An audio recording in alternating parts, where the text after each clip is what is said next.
the worms turned mean, before they slithered out to get their revenge, Todd Barstow had a great time with them. Todd collected worms. He built a worm farm in his basement. He studied them. He played with them. He did experiments with them. Sometimes he carried them around with him. Sometimes he scared people with them. Especially his sister, Regina. He liked to dangle the long, purple ones in front of Regina's face. Sometimes he dropped them down her back or into her long, brown hair. He liked to torture Regina's best friend, too. Her name was Beth Baker, and she always screamed a high, squeaky scream whenever Todd surprised her with a big, slimy worm. "You're totally gross, Todd," Beth would squeal. This always made Todd very happy. Todd's best friend, Danny Fletcher, didn't really understand why Todd was so interested in worms. But Danny did understand how much fun it was to surprise people and make them scream. So he spent a lot of time with Todd. In fact, the two of them were almost always together. They even sat together in Miss Grant's class, where they whispered a lot, planning what to do next with Todd's worms. Todd didn't look at all mischievous. In fact, he usually had a very serious expression on his face. He had dark brown eyes under short, wavy brown hair. No one ever saw his hair.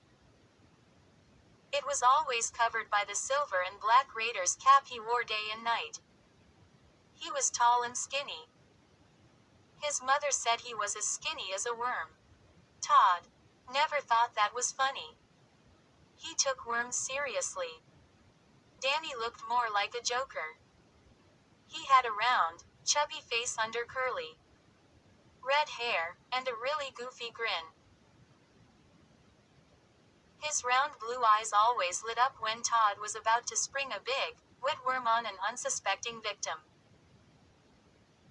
Whenever Todd succeeded in making someone scream in surprise, Danny would toss back his head, let out a high-pitched cheer, and slap Todd hard on the back with his chubby, freckled hand. Then the two of them would screech with laughter, roll around on the floor, and enjoy their victory.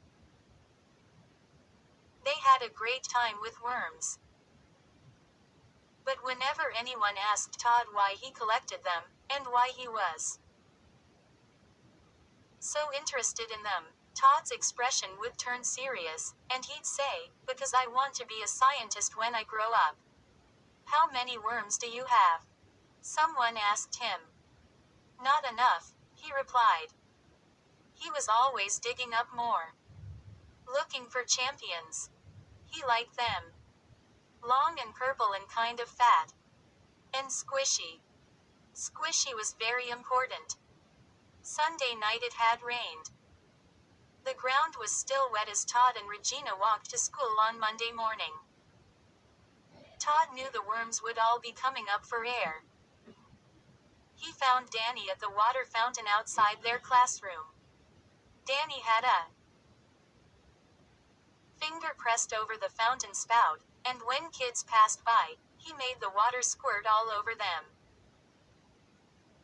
Todd lowered his Raiders cap over his forehead as he leaned close to Danny. "Meet me behind second base on the playground," he whispered. "As soon as the lunch bell rings." Danny nodded. He didn't have to ask why. He knew that Todd's favorite place to dig up fresh worms was the bare patch of ground behind second base on the softball diamond.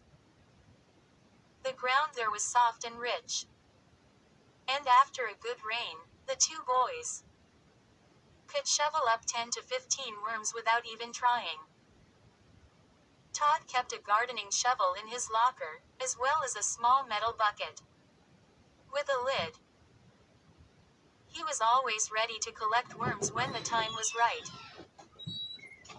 In class that morning, Everyone was talking about the big science expo to be held in the gym on Saturday.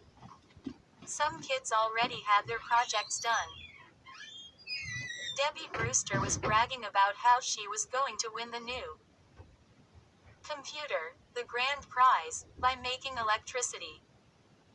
Someone shouted out, "Go fly a kite." And everyone laughed. The whole class was tired of Debbie's constant bragging. Todd's project was just about finished. It had worms in it, of course. It was a worm house. A little house Todd's father had helped him build.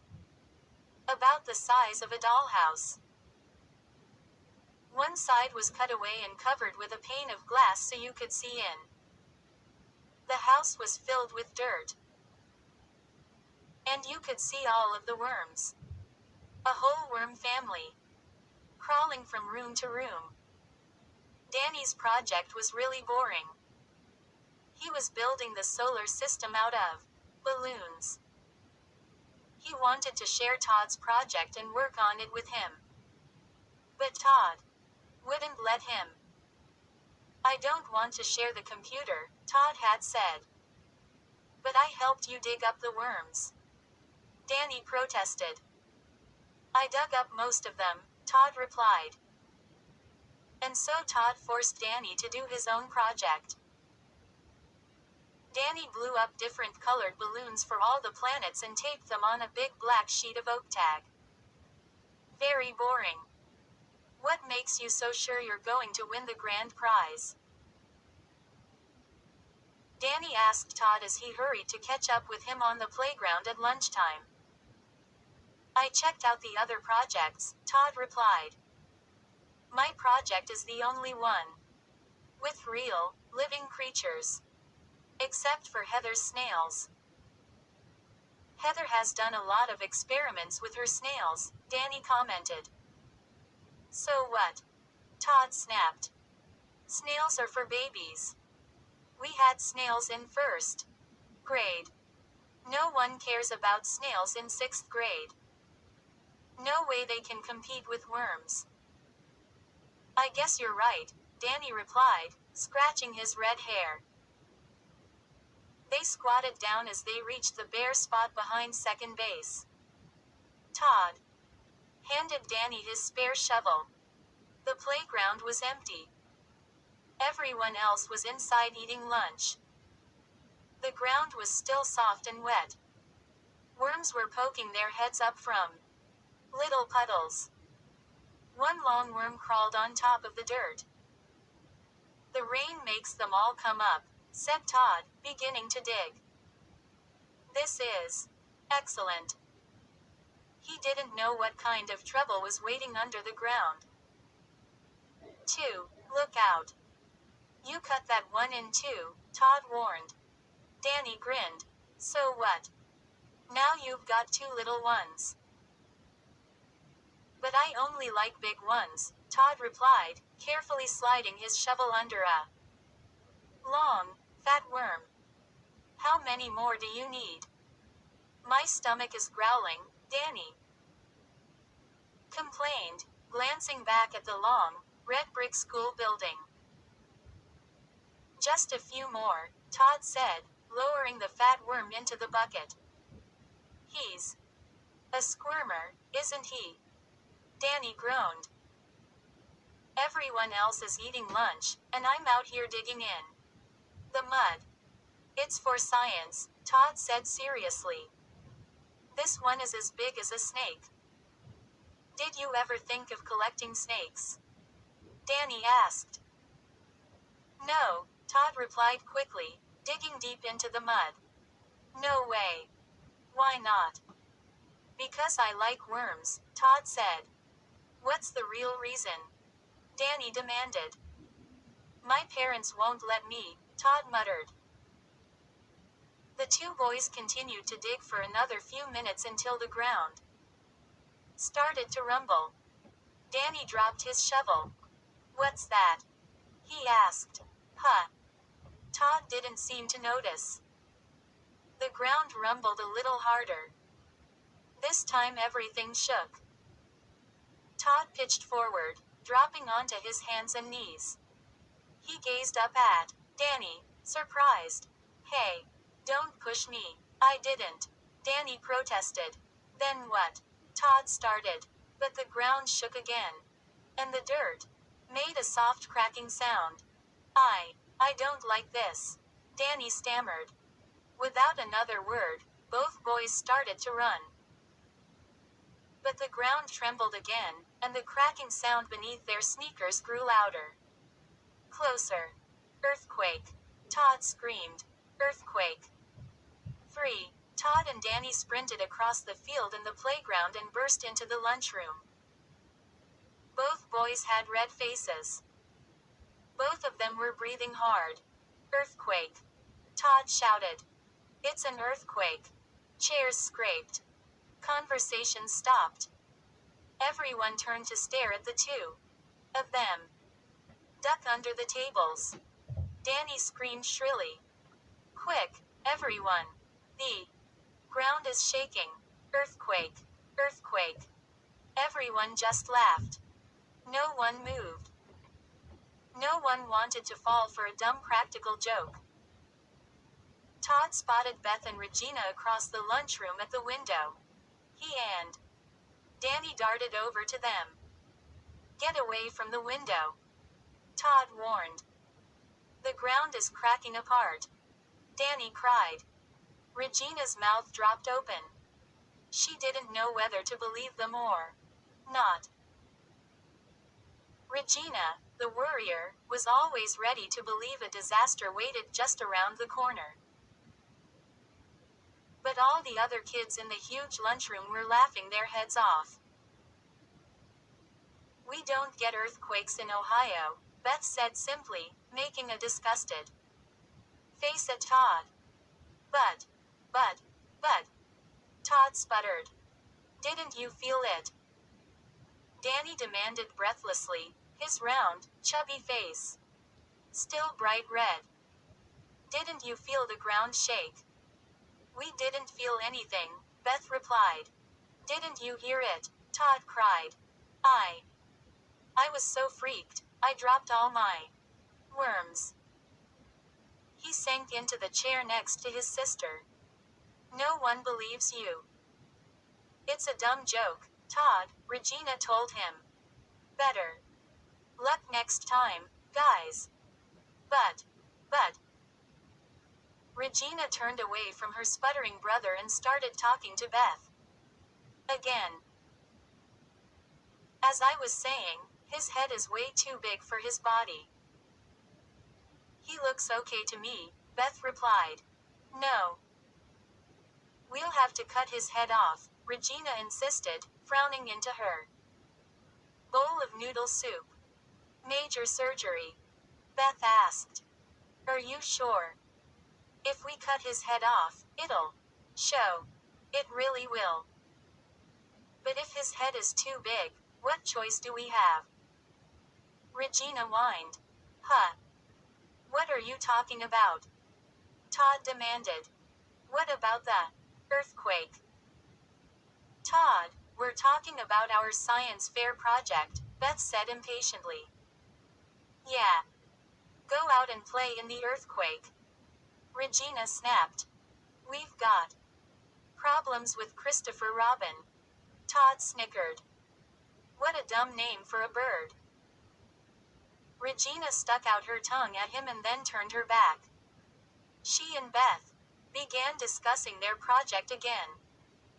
They both agreed they probably should have tried something a little easier and smaller. They were building an enormous robin out of papier-mâché. It was supposed to be lifelike in every detail, except size. But the girls quickly discovered that papier-mâché isn't the most lifelike material around. It was hard to get the wings to stick to the body. It was even harder to get the huge round body to stand on the spindly wooden legs. And now Regina was convinced that the bird's head was much too big for its body. They had used an entire quart of orange paint on the bird's chest. Now, if they had to cut the head off and make a new one, the paint job would be ruined. Maybe we could just shave a little off the top, Beth suggested, taking the last potato chip from her bag and crinkling the bag between her hands. Can I have some of your soup? You can finish it, Regina replied, sliding the bowl across the table. I'm not very hungry. There's going to be an aftershock, Todd warned, staring out the window. Yeah. There's always an aftershock after an earthquake, Danny agreed. I can't believe you're sitting here calmly, talking about your dumb project, Todd said. It's not a dumb project, Beth replied angrily. Todd, go eat worms, Regina exclaimed. It was her favorite thing to say to her brother. She said it at least 10 times a day. Beth is already eating worms, Todd said, gazing down at the bowl of soup. Danny laughed. Give me a break, Todd, Beth muttered, rolling her eyes. No, really, Todd insisted. What kind of soup is that? Chicken noodle, Beth replied warily. She took a spoonful, slurping the soup off the spoon. Well, there's a worm in your soup, Todd said with a serious face. Todd, you're not funny, Beth replied. Give up. Want to bet? Todd challenged. Bet. What do you mean, bet? Beth said. I'll bet you $1 there's a worm in your soup, Todd told her, his dark eyes lighting up. Danny leaned across the table, a wide grin frozen on his chubby face. Yum, he said, licking his lips. A big fat purple one. Can I have a taste? You guys are jerks, Regina muttered. Bet $1. Todd challenged, ignoring his sister. Sure. It's a bet, Beth said. She reached across the table and shook Todd's hand to seal the bet. Then, she ran the soup spoon through the bowl several times to show him there was no worm. Todd reached under the table. Then a smile crossed his face as he brought his hand up and dropped a fat purple worm into Beth's soup. The worm wriggled and squirmed as it hit the hot soup. Ooh, gross, Beth screamed. Danny let out a loud laugh and slapped Todd gleefully on the back, nearly knocking Todd from the chair. Pay up, Beth, Todd demanded. You lost the bet. You guys are sick, Regina murmured, making a disgusted face, forcing herself not to look into the soup bowl. Gross.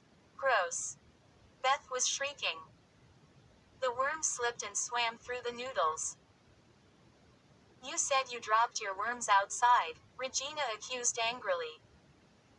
Todd shrugged, a big grin on his face. I lied. Danny laughed even harder. He pounded the table gleefully with his fists, making the soup bowl bounce up and down. Hey. Suddenly Todd's smile faded. He stared out of the lunchroom window at the playground. Look.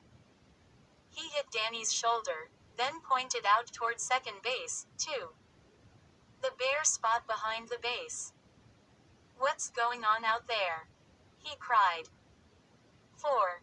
Todd walked over to the window and peered out, pressing his nose against the glass. What is Patrick McKay doing in my worm-digging spot? He demanded angrily. Danny stepped beside Todd. He squinted out into the gray afternoon. Are you sure that's Patrick McKay? The sky darkened as the low clouds gathered. The boy on the playground was half covered by shadow. But Todd recognized him anyway. That snobby, stuck-up, Rich kid. Patrick McKay. He was bent over the bare spot of mud behind second base, working feverishly. What is he doing out there? Todd repeated. That's my best worm spot. He's digging up worms, too. Regina declared from the table. Huh. Todd spun around to find his sister smirking at him. Patrick is digging up worms for the Science Expo, she told him, unable to hide her joy. He's doing a worm project, too. But he can't. Todd sputtered in a high, shrill voice. Whoa. What a copycat. Danny declared. He can't do a worm project. I'm doing the worm project.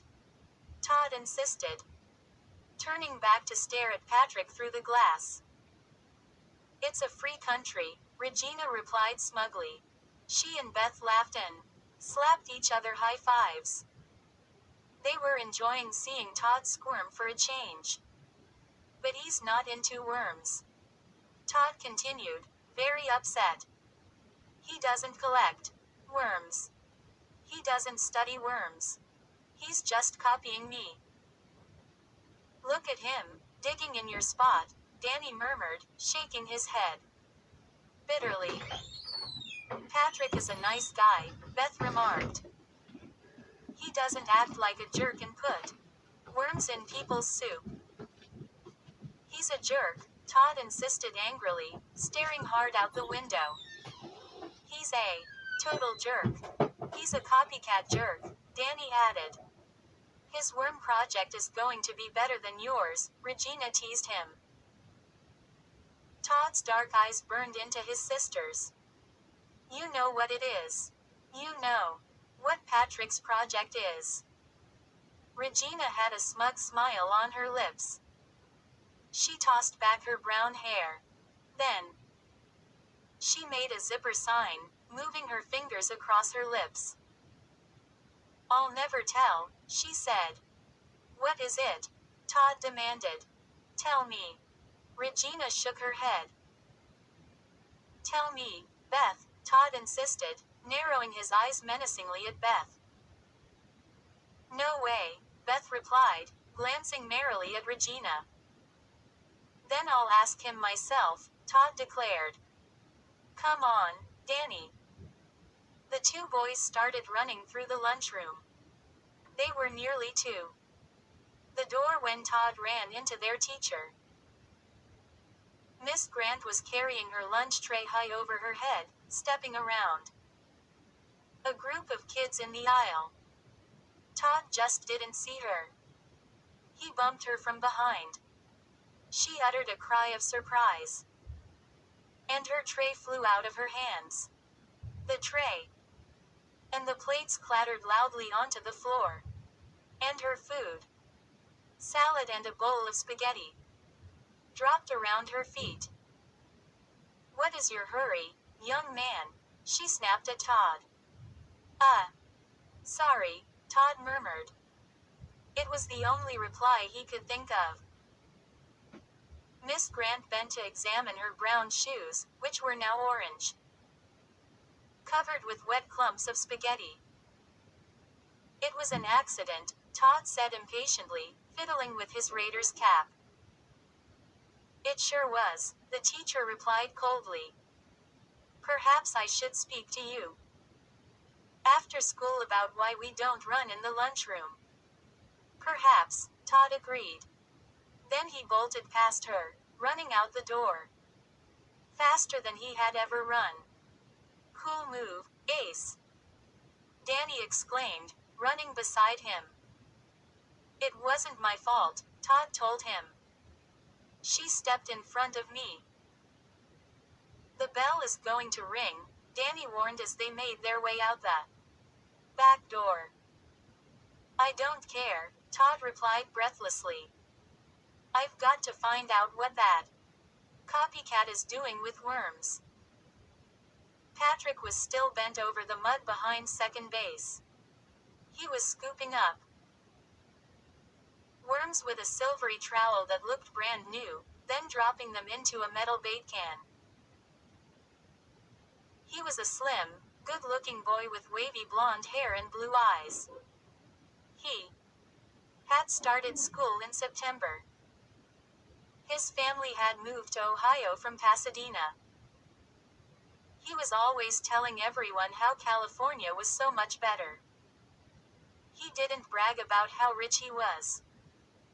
But he wore designer jeans, and his mother brought him to school every morning in a long, white Lincoln. So Todd and the others at William Tecumseh Sherman Middle School figured it out. Patrick was in Regina's class. A few weeks after school started, he'd had a big birthday party and invited everyone in his class, including Regina. She reported that Patrick had a whole carnival, with rides and everything, in his backyard. Todd pretended he didn't care that he wasn't invited. The sky grew even darker as Danny and Todd stood over Patrick on the playground. "What are you doing, Patrick?" Todd demanded. "Digging," Patrick replied, glancing up from his work. "Digging up worms?" Todd asked, his hands pressed against the waist of his jeans. Patrick nodded. He started digging again. He pulled up a long, dark brown one that Todd would have loved to own. "I'm doing a worm project," Todd told him. "I know," Patrick replied, concentrating on his work. "Me, too." "What is it?" Danny chimed in. "What's your project, Patrick?" Patrick didn't reply. He dug up a tiny, pale worm, examined it, and tossed it back. "What's your project?"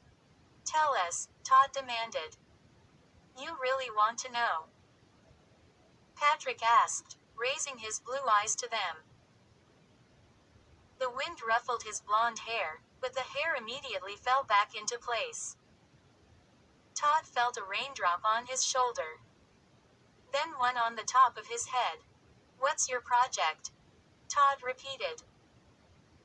Okay, Patrick said, wiping dirt off his hands. "I'll tell you. My project is 5. The class bell rang.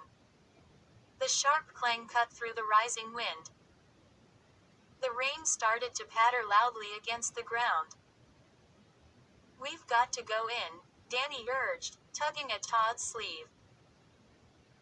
"Wait," Todd said, his eyes on Patrick. "Tell me now." He insisted. "But we'll be late." Danny insisted, tugging at Todd again.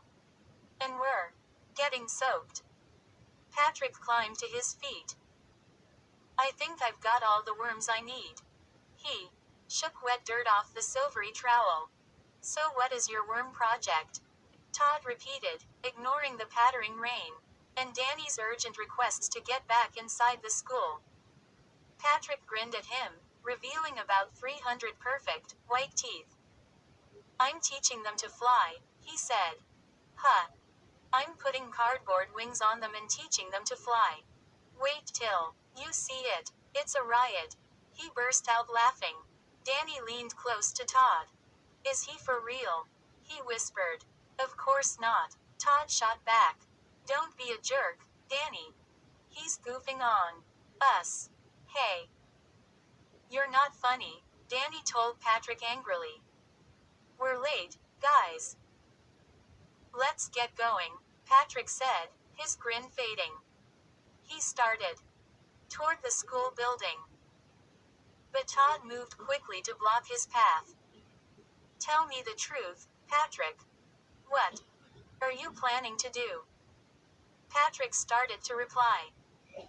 But a low rumbling sound made him stop. They all heard it. A muffled roar that made the ground shake. The wormkin fell out of Patrick's hand.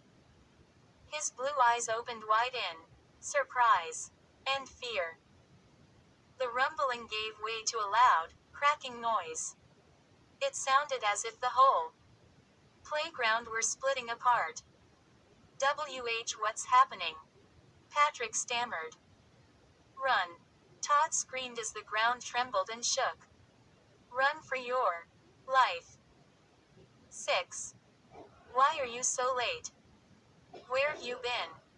In another earthquake. Regina teased. Ha ha, Todd said bitterly. Danny and I weren't making it up. It happened. Again. And Patrick was there, too. How come no one else felt it? Regina demanded. I had the radio on after school. And there was nothing about an earthquake on the news. It was nearly 5 o'clock. Todd had found his sister in the garage, up on an aluminum ladder, working hard on her giant robin. Somehow she had managed to get clumps of papier-mâché in her hair and down the front of her t-shirt. I don't want to talk about the earthquake, Todd muttered, stepping into the garage. I know I'm right.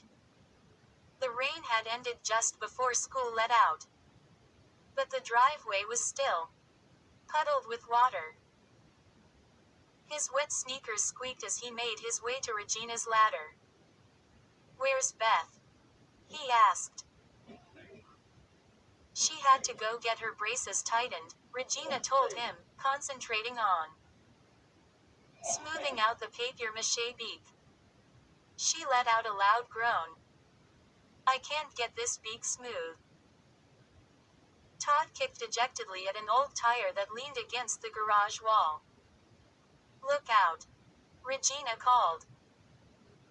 A wet clump of papier-mâché landed at Todd's feet with a plop. You missed me, he cried, ducking away. So, where've you been? Regina asked. Miss Grant kept me after school. She gave me a long lecture. About what? Regina stopped to examine her work. I don't know. Something about running in school, Todd replied. How are you going to get this dumb bird to the science fair? Carry it, Regina answered without hesitating. It's big, but it is really light. I don't suppose you would help Beth and me. I don't suppose, Todd told her, wrapping his hand around the broomstick. That formed one bird leg. Hey, get your paws off, Regina cried. Leave it alone. Todd obediently backed away. You're just jealous because Christopher Robin is going to win the computer, Regina said. Listen, Reggie. You've got to tell me what Patrick McKay is doing for his worm project, Todd pleaded. You've got to. She climbed down off the ladder. She saw the big worm in Todd's hand. What's that for? She demanded. Nothing. Todd's cheeks turned pink. You planned to drop that down my back, didn't you? Regina accused him. No. I was just taking it for a walk, Todd told her. He laughed. You're a creep, Regina said, shaking her head. Don't you ever get tired of those dumb worms? No, Todd replied. So tell me. What's Patrick's project? You want to hear the truth? Regina asked. Yeah. The truth is, I don't know, his sister confessed. I really don't know what he's doing. Todd stared hard at her for a long moment. You really don't. She crossed her heart. I really don't know. Todd suddenly had an idea. Where does he live? He asked eagerly. The question caught Regina by surprise. Why? Danny and I can go over there tonight, Todd said. And I'll ask him what he's doing. You're going to go to his house? Regina asked. I've got to find out. Todd exclaimed. I've worked so hard on my worm house, Reggie. I don't want Patrick the copycat to do something better. Regina eyed her brother thoughtfully. And what will you do for me if I tell you where he lives? A grin spread over Todd's face. He held up the worm. If you tell me, I won't put this down your back.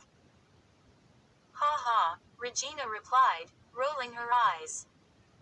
You're a real pal, Todd. Tell me, he insisted eagerly, grabbing her by the shoulders. Okay, okay. Don't have a cow.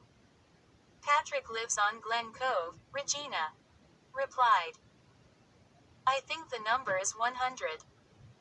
It's a huge, old mansion. Behind a tall fence. Thanks. Todd said. Thanks a lot. Then, as Regina bent down to pick up the globs of papier-mâché from the garage floor, he dropped the worm down the back of her t-shirt. 7. I can't believe we're doing this, Danny complained. My parents said I couldn't come over. As soon as they went grocery shopping, I ducked out. But if they catch me... His voice trailed off. We'll be back home in 15 minutes, Todd said. He shifted gears and pedaled the bike harder. Danny's old bike splashed through a deep puddle at the curb. The rain clouds had rolled away. But the wind still gusted, cool and damp. The sun had set about an hour before. Now a thin sliver of moon hung low in the evening sky. Where is the house? On Glen Cove. Danny asked, out of breath. Todd nodded. He shifted gears again. He liked shifting back and forth. It was a new bike, and he still hadn't gotten used to so many gears. A car rolled toward them rapidly, the glare of its white headlights forcing them to shield their eyes. Danny's bike rolled up onto the curb, and he nearly toppled over. Why'd they have their brights on? He griped. Beats me, Todd replied. They turned sharply onto Glen Cove. It was a wide street of old houses set back on broad, sloping lawns. The houses were set far apart, separated by dark wooded areas. No streetlights, Danny commented. You'd think rich people could afford streetlights. Maybe they like it dark, Todd replied thoughtfully. You know, it helps keep people away. It's kind of creepy here, Danny said softly, leaning over his handlebars. Don't be a wimp. Look for 100, Todd said sharply. That's Patrick's address. Wow. Check out that house. Danny said, slowing down and pointing. It looks like a castle. I think 100 must be on the next block, Todd called, eagerly pedaling ahead. What are we going to say to Patrick? Danny asked, breathing hard, struggling to catch up. I'm just going to ask him if we can see his worm project, Todd replied, his eyes searching the darkness for address signs. Maybe I'll act like I want to help him out. You know. Give him a few tips on how to take care of the worms. Nice guy, Danny teased. He chuckled to himself. What if Patrick says no? Todd didn't reply. He hadn't thought of that. He squeezed the handbrake. Look, he pointed to an enormous house behind a tall iron fence. That's his house. Danny's brakes squealed as he brought his bike to a stop. He lowered his feet to the wet pavement. Wow. The house rose up over the broad, tree-filled lawn, black against the purple night sky. It was completely dark. Not a light on anywhere. No one home, Danny said, whispering. Good, Todd replied. This is even better. Maybe we can look down in the basement window or find the window to Patrick's room and see what he's working on. Maybe, Danny replied reluctantly. Todd glanced around. Patrick's house was the only one on the block, and it was surrounded by woods. Both boys climbed off their bikes and started to walk them to the driveway. I can't believe Patrick would live in such a wreck of a place, Todd said, pulling off his cap and scratching his hair. I mean, this house is a real dump. Maybe his parents are weird or something, Danny suggested as they parked their bikes. Maybe, Todd replied thoughtfully. Sometimes rich people get a little weird, Danny said, climbing onto the porch and ringing the doorbell.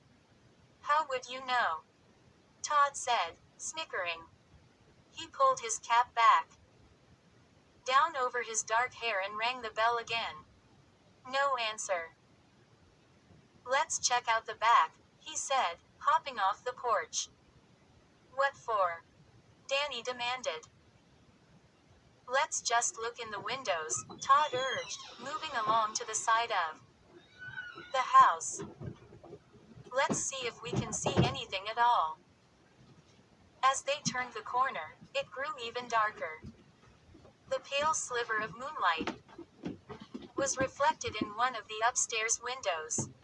The only light. This is dumb, Danny complained.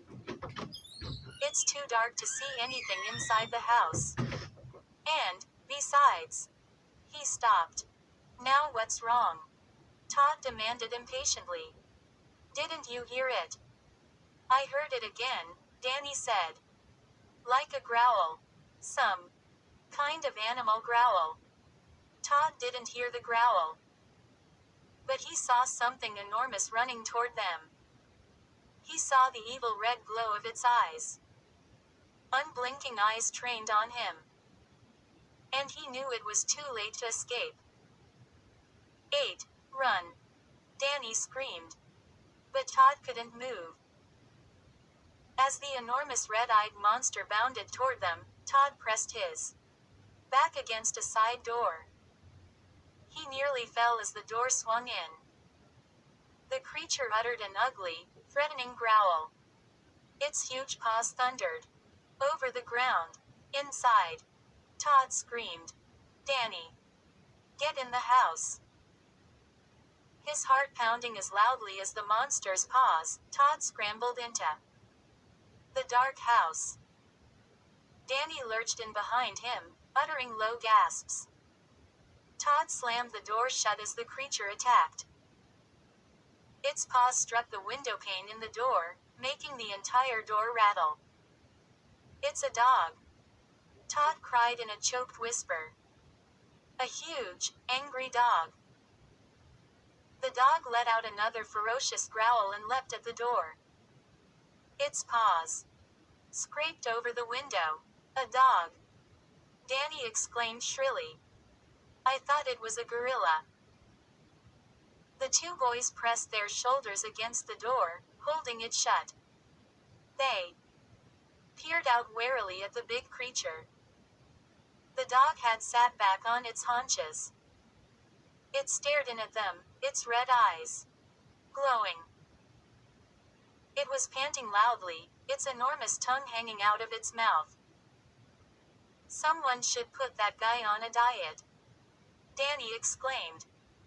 We could ride that dog to school, Todd added. How do we get out of here? Danny asked, turning away from the dog. His eyes searched the dark room.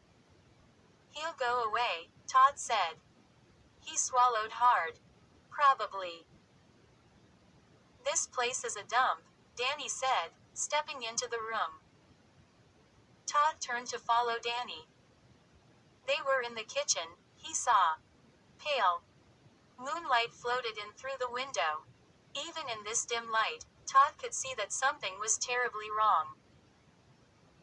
The kitchen counters were bare and covered in dust. There were no appliances. No toaster, no microwave, No refrigerator. There were no dishes or pots and pans in view. Glancing down, Todd saw that the sink was caked with thick dirt. Weird, Danny muttered. The two boys made their way through a short hallway to the dining room. Where's the furniture? Danny asked, gazing in all directions. The room was empty. Maybe they're redecorating or something, Todd guessed. This doesn't make sense. Patrick's family is rich, Danny said, shaking his head. You know how neat Patrick is. He gets upset if his shirt comes untucked. I don't get it, Todd replied. Where do you think he has his worm project? The two boys made their way toward the living room. Their sneakers scraped over the dusty, bare floor. Something is weird here, Danny murmured. Something is very weird. They both gasped as they stepped into the living room and saw the figure hunched at the window. Saw the decayed green flesh of his face. Saw the bones of his jaw, open in a hideous toothless grin.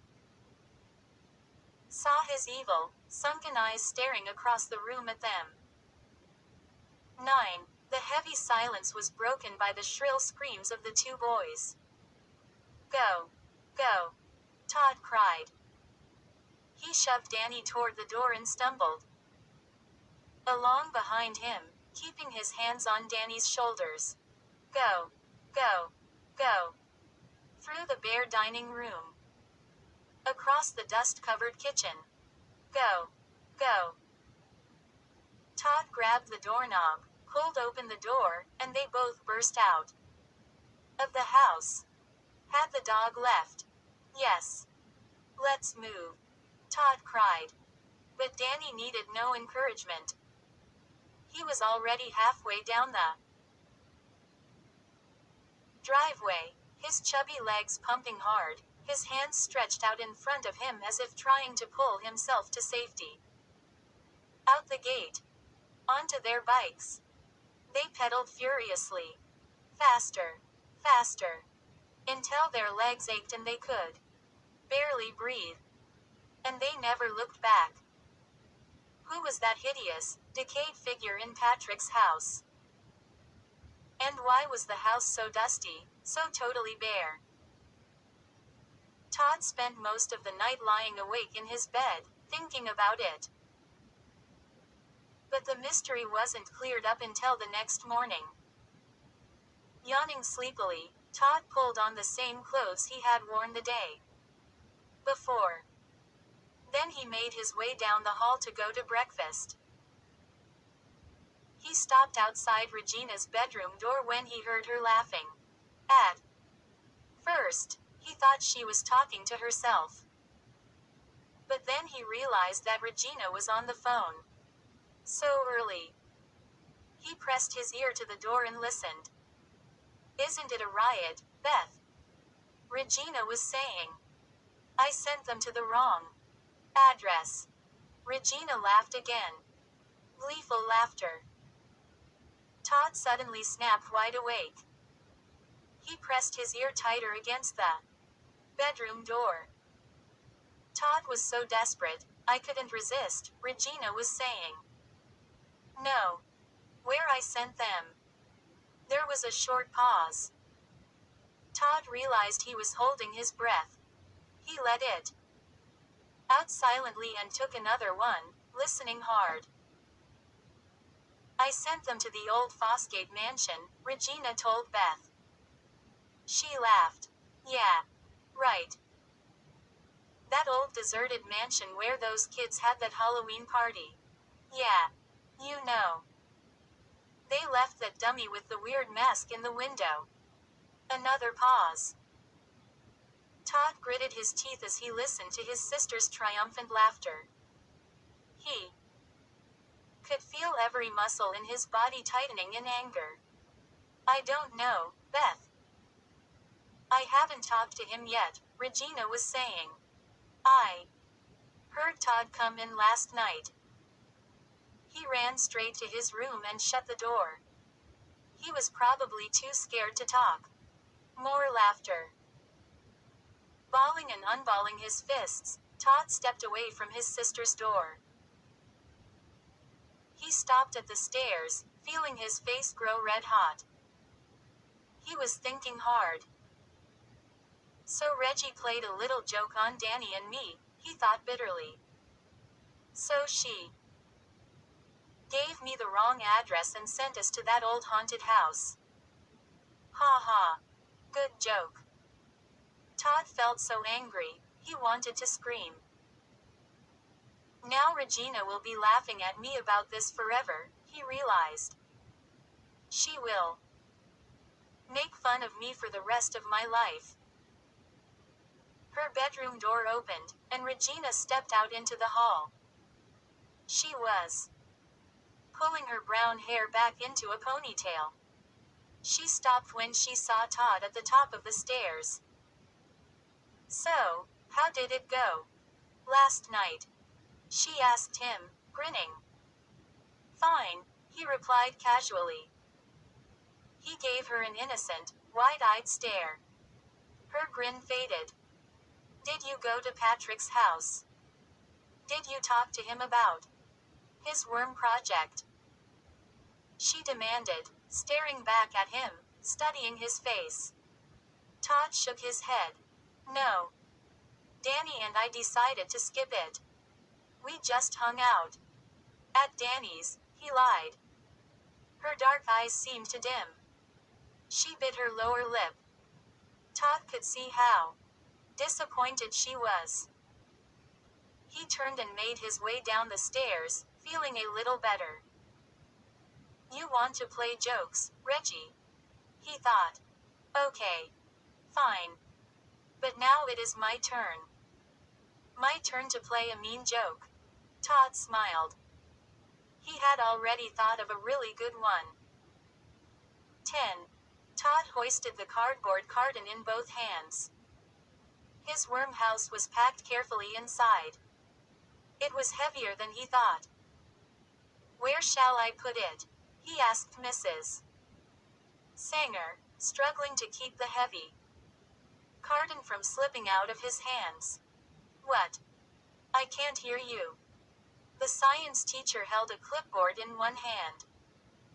She cupped her other hand around her mouth as a megaphone.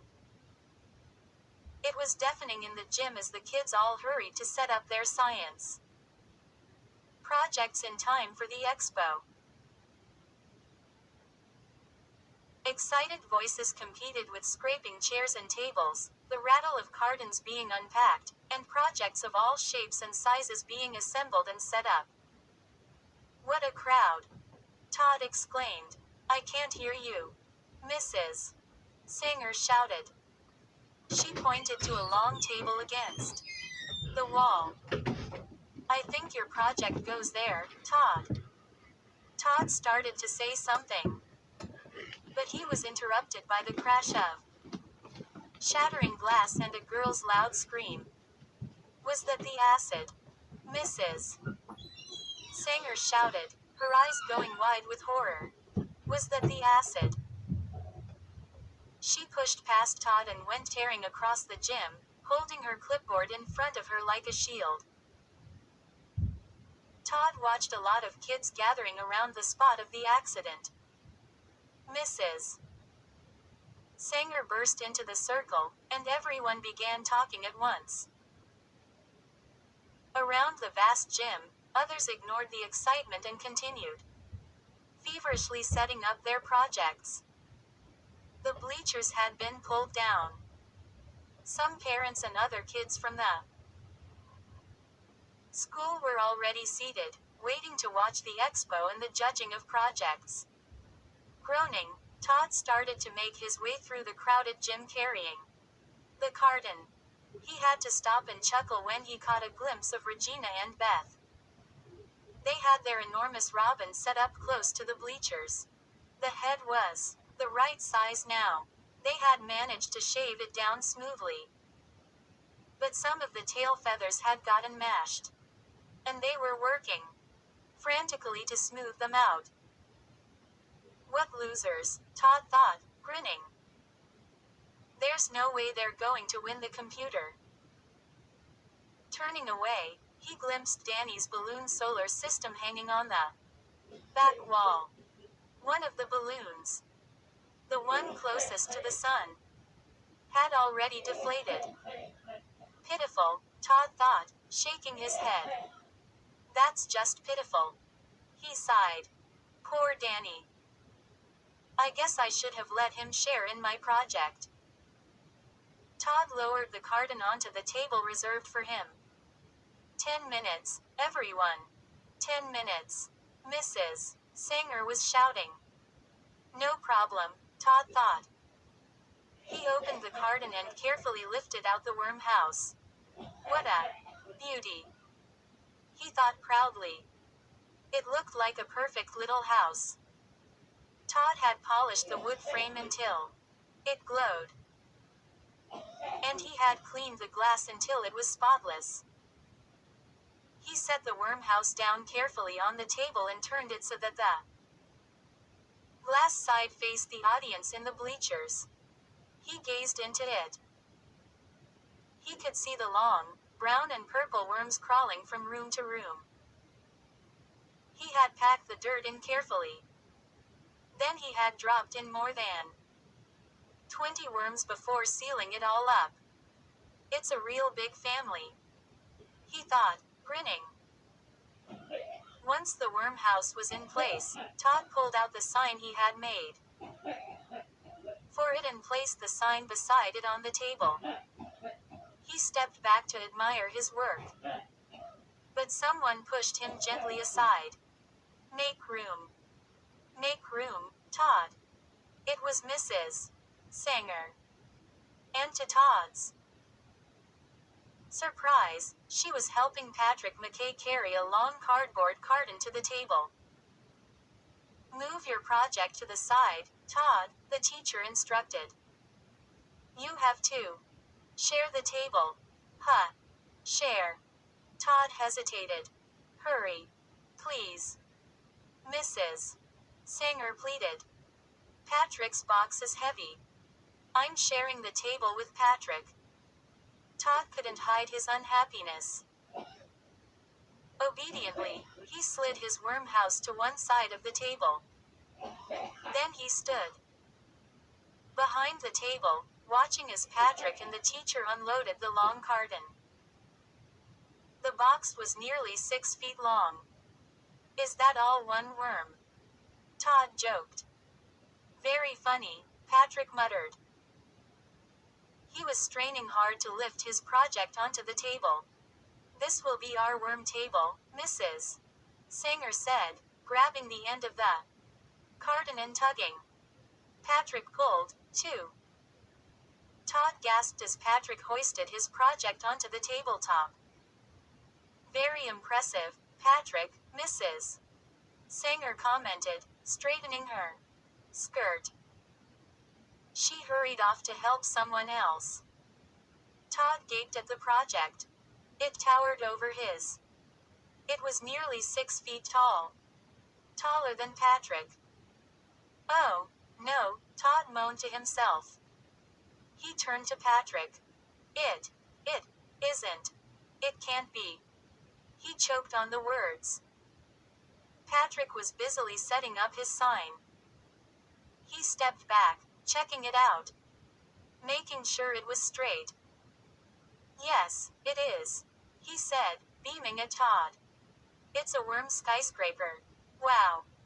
Todd didn't want to show how upset he was. But he couldn't help it. His legs were trembling. His mouth dropped open. And he started to stutter. But, I don't believe this. Todd thought miserably. I built a crummy little worm house. And Patrick made a skyscraper. It's not fair. Not fair. Patrick doesn't even like worms. He stared at the giant wood and glass structure. He could see dozens and dozens of worms inside.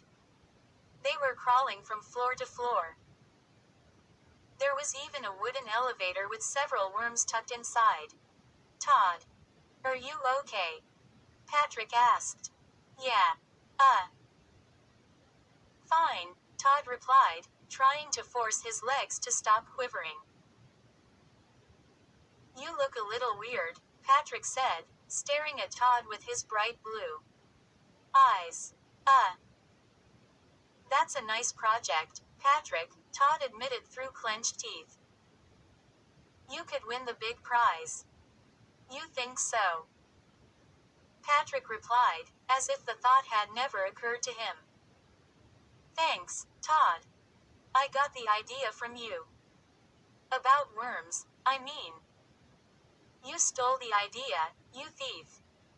Todd thought angrily. I have only one wish for you, Patrick. Go eat worms. Wow. What's that? Danny's voice broke into Todd's ugly thoughts. He was staring in amazement at Patrick's project. It's a worm skyscraper, Patrick told him, beaming with pride. Danny admired it for a while. Then he turned to Todd. Why didn't you think of that? He whispered. Todd gave Danny a hard shove. Go blow up a balloon, he muttered. Danny spun around angrily. Don't shove me, Mrs. Sanger's voice over the loudspeaker rose over the noise of the gym. Places by your projects, everyone. The expo is starting. The judges will begin their rounds. Danny hurried back to his balloon solar system against the wall. Todd watched him make his way past a display of rocks. Danny was swinging his arms as he walked, and he nearly knocked over all the rocks. Then Todd stepped behind the table. He brushed a speck of dust off the roof of his worm house. I should just toss it in the trash, he thought miserably. He glanced at Patrick, who stood beside him, grinning from ear to ear, his hands resting on the sides of his magnificent skyscraper. The copycat is going to win, Todd thought sadly. He sighed. Only one thing would cheer him up a little. One thing. And, gazing across the gym, Todd saw that it was time for it to happen. The three judges, all teachers from another school, were stepping up too. Check out Christopher Robin. As they bent low to examine the papier-mâché bird feet, Todd made his way quickly over to his sister's project. He wanted a good view. One judge, a plump young woman in a bright yellow vest, examined the tail feathers.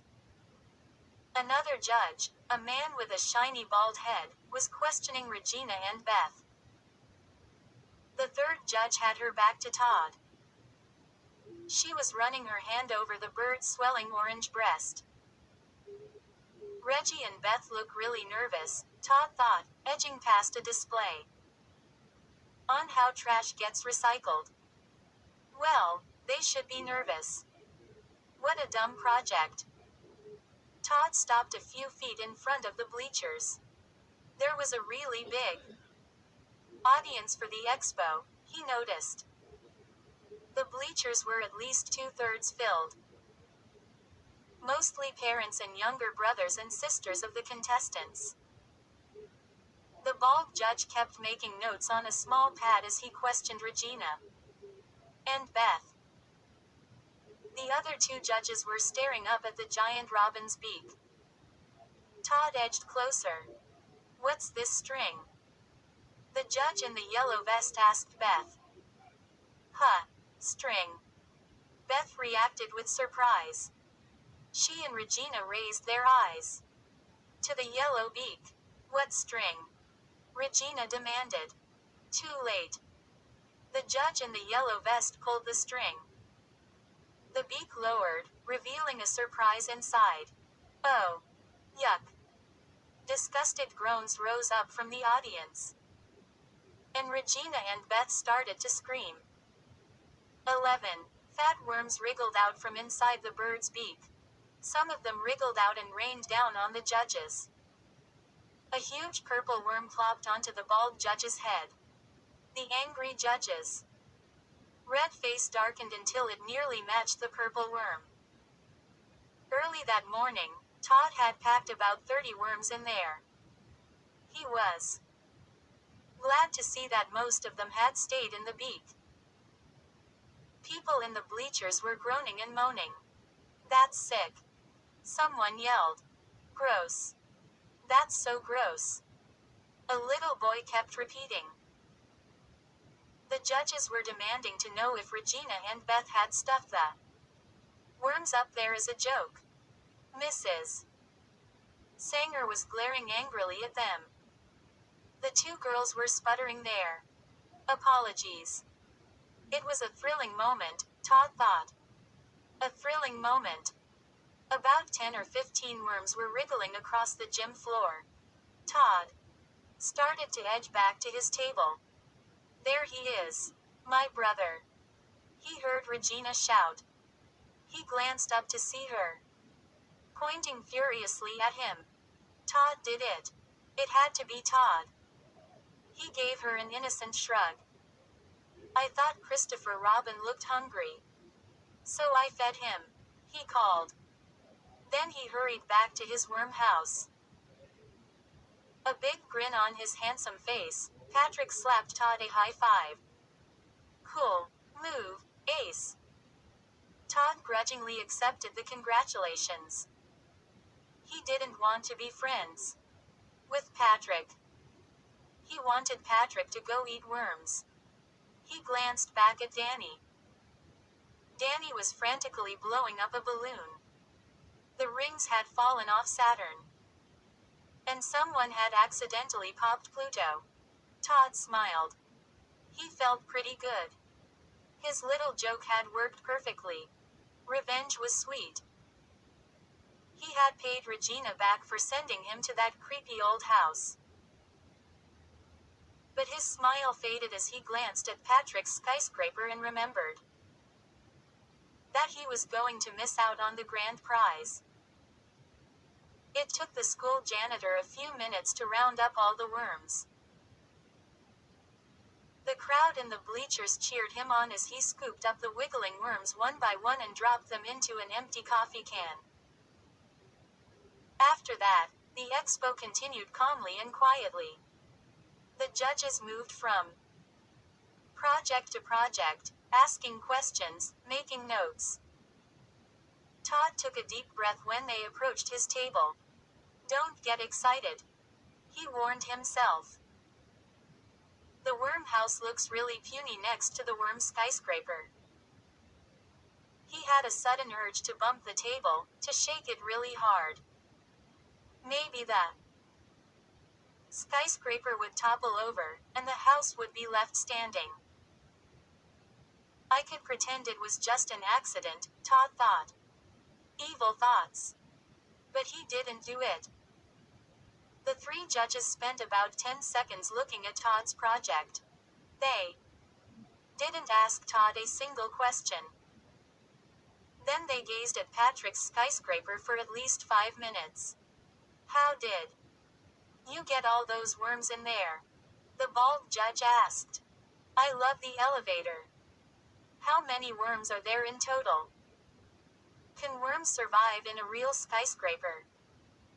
And what does this project prove about gravity?" Yak yak yak, Todd thought bitterly. He watched the judges coo and carry on over Patrick's project. He wanted to grab all three of them and say, "He's a copycat. I'm the real worm guy. I'm the one who likes worms."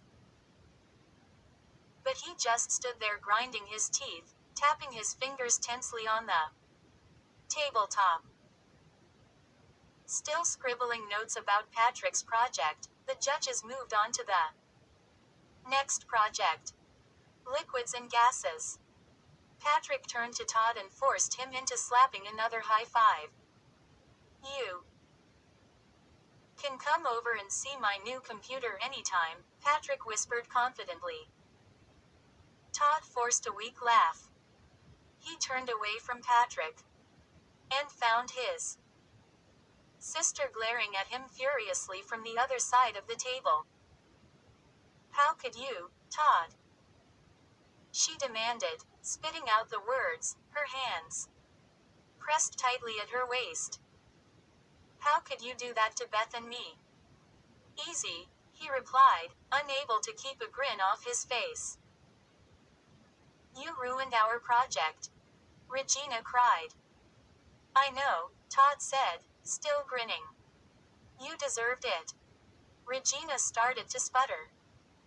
The loudspeaker above their heads crackled on. "Ladies and gentlemen, we have a winner," Mrs. Sanger declared. The huge gym grew silent. No one moved. "The judges have a winner," Mrs. Sanger repeated, her voice booming off the tile walls. "The grand prize winner of this year's Science Expo is 12. The winner is Mrs. Sanger announced, Danny Fletcher and his balloon solar system." The audience in the bleachers was quiet for a moment, but then erupted in cheers and applause. Todd's classmates on the floor applauded, too. Todd turned and caught the startled expression on Danny's face. Several kids rushed forward to congratulate Danny. The balloons bobbed behind Danny as he grinned and took a funny bow. The gym erupted as everyone began to talk at once. Then the spectators made their way down from the bleachers and began wandering through the displays. "I don't believe this," Todd thought. Glancing at Patrick, he saw that Patrick felt the same way. Danny flashed Todd a thumbs-up sign. Todd returned it, shaking his head. He felt a hard shove on his shoulders. "Hey!" he cried out angrily and spun around. "Are you still here?" Regina glared at him angrily. "That's for ruining our project," she shouted. She shoved him again. "You apologize," she demanded furiously. He laughed. "No way." She growled at him and raised her fists. "Go eat worms," she screamed.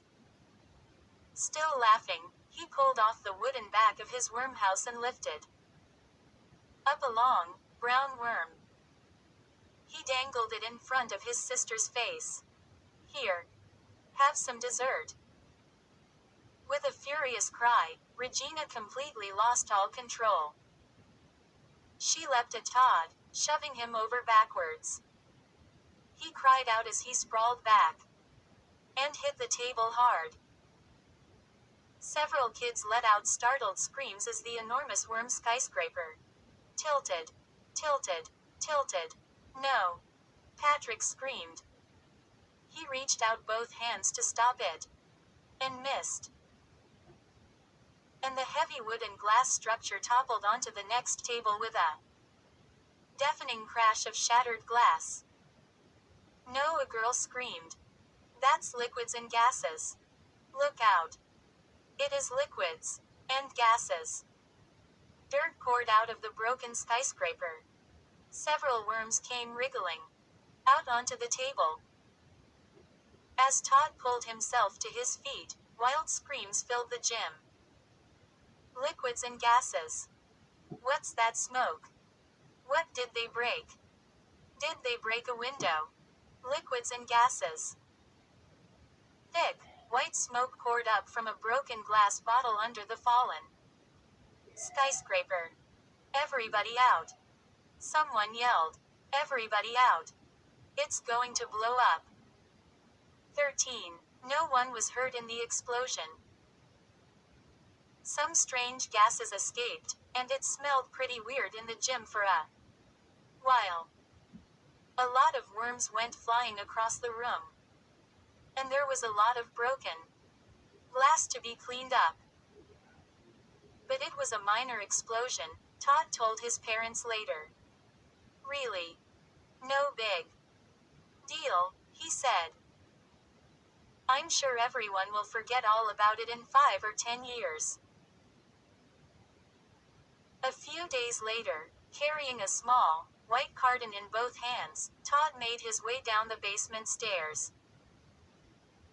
He could hear the steady plonk-plonk of ping-pong balls against paddles. Regina and Beth glanced up from their game as he entered the room.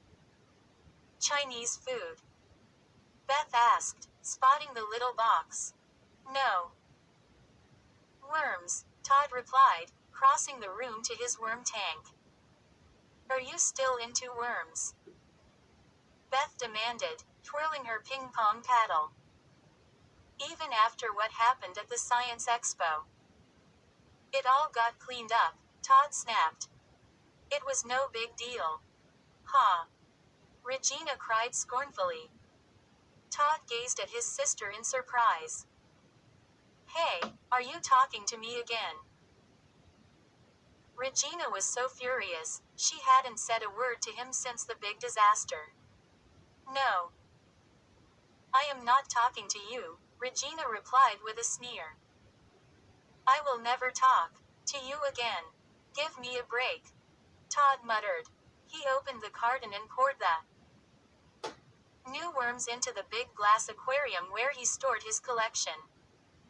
Plonk, plonk. The girls returned to their game. You know, what happened at the Science Expo was no tragedy, Todd called to them. Some people thought it was kind of funny. He snickered. Some people are kind of sick, Beth muttered. Regina slammed the ball hard. It sailed into the net. You ruined everything, she accused Todd angrily. You ruined the whole expo. And you ruined our project, Beth added, reaching for the ball. You made us look like total jerks. So, Todd replied, laughing. The girls didn't laugh. I only did it because you sent Danny and me to that creepy old house. Todd told them. He used a small trowel to soften the dirt in the worm tank. Well, you wouldn't have won, anyway, Regina said, sneering. Patrick's skyscraper made your puny house look like a baby's project. You're jealous of Patrick. Aren't you, Todd? Beth accused him. Jealous of that copycat? Todd cried. He doesn't know one end of a worm from another. The girls started their game again. Beth took a wild swing and sent the ball sailing across the room. Todd caught it with his free hand. Come here, he said. I'll show you something cool.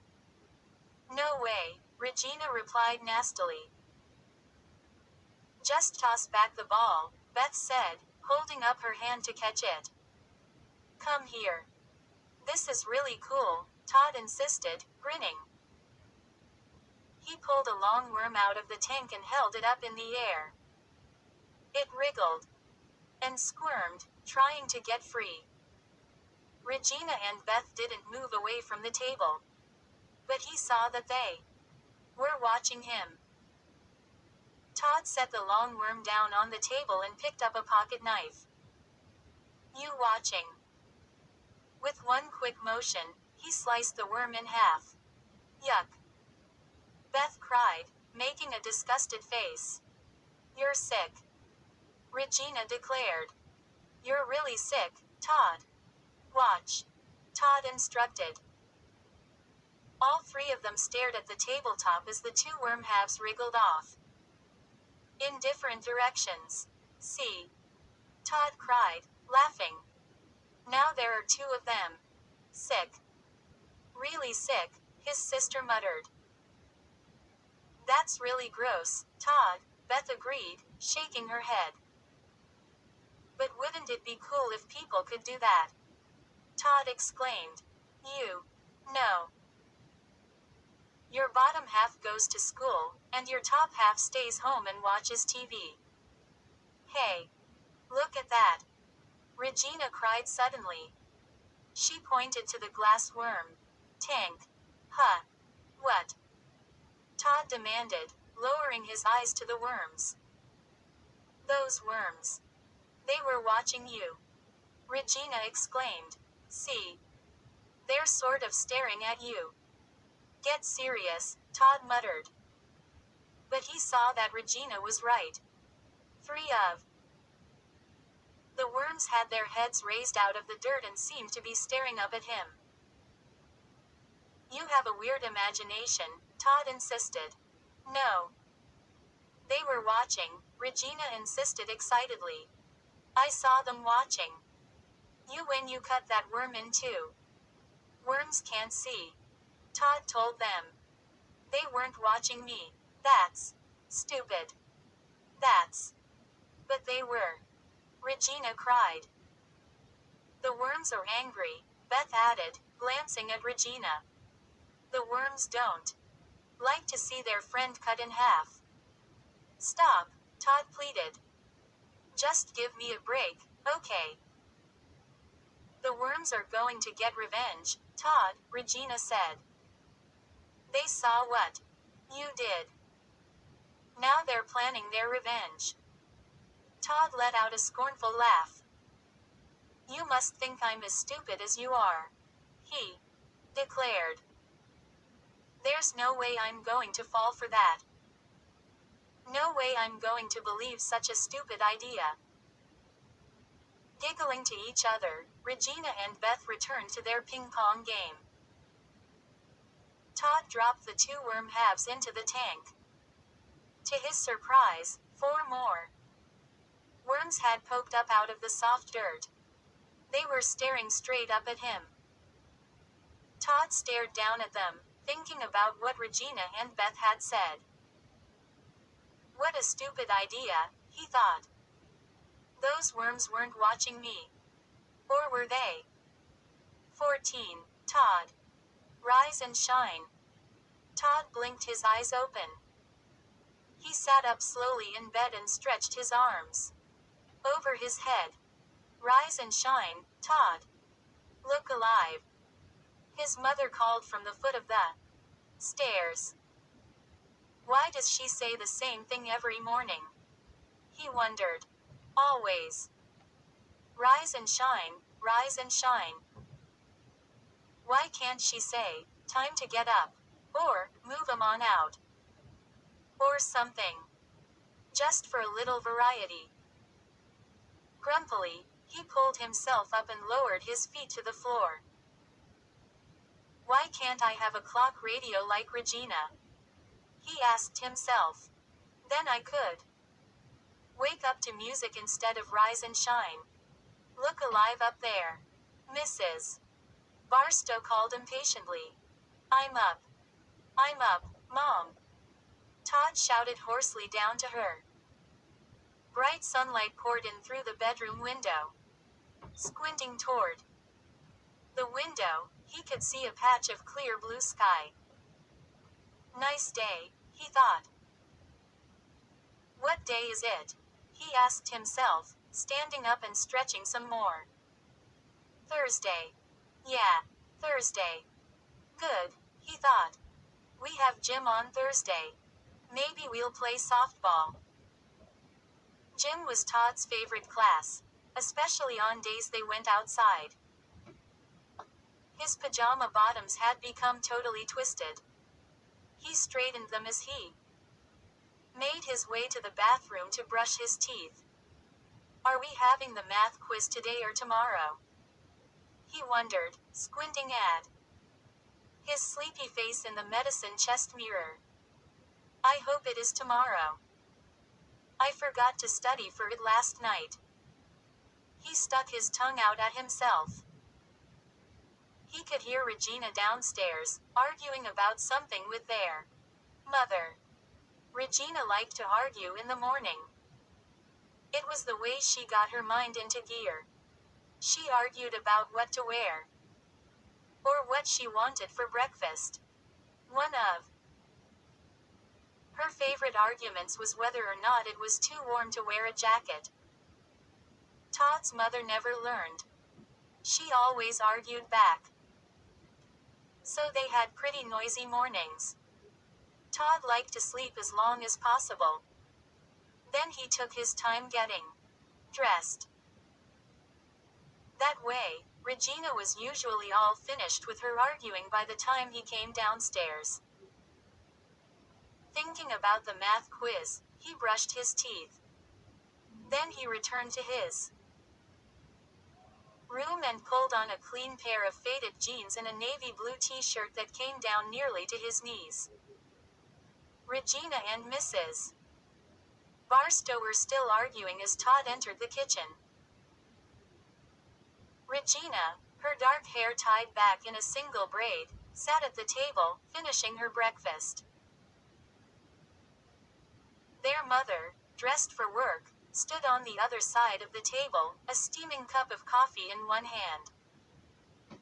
But I'm too hot in that jacket, Regina was insisting. Then why not wear a sweatshirt? Their mother suggested patiently.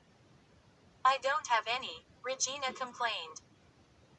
You have a whole drawerful, Mrs. Barstow protested. But I don't like those, Regina cried shrilly. Todd grabbed his glass of orange juice off the table and gulped it down in one long swallow. Todd, sit down and have your breakfast, his mother ordered. Can't. I'm late, he said, wiping orange juice off his upper lip with one hand. Got to go. But you haven't brushed your hair, Mrs. Barstow exclaimed. Regina, chewing on a piece of rye toast, laughed. How can you tell? Todd ignored her. No need, he told his mother. I'm wearing my Raiders cap. He glanced toward the hook on the hallway wall where he thought he had left it. Not there.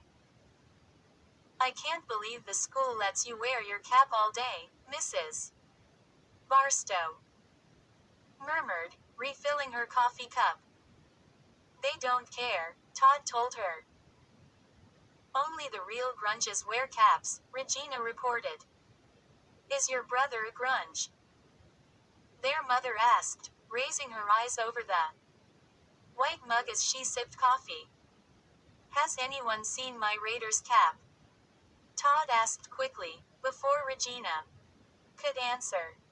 Isn't it on the hook? Mrs. Barstow asked, glancing toward the hall.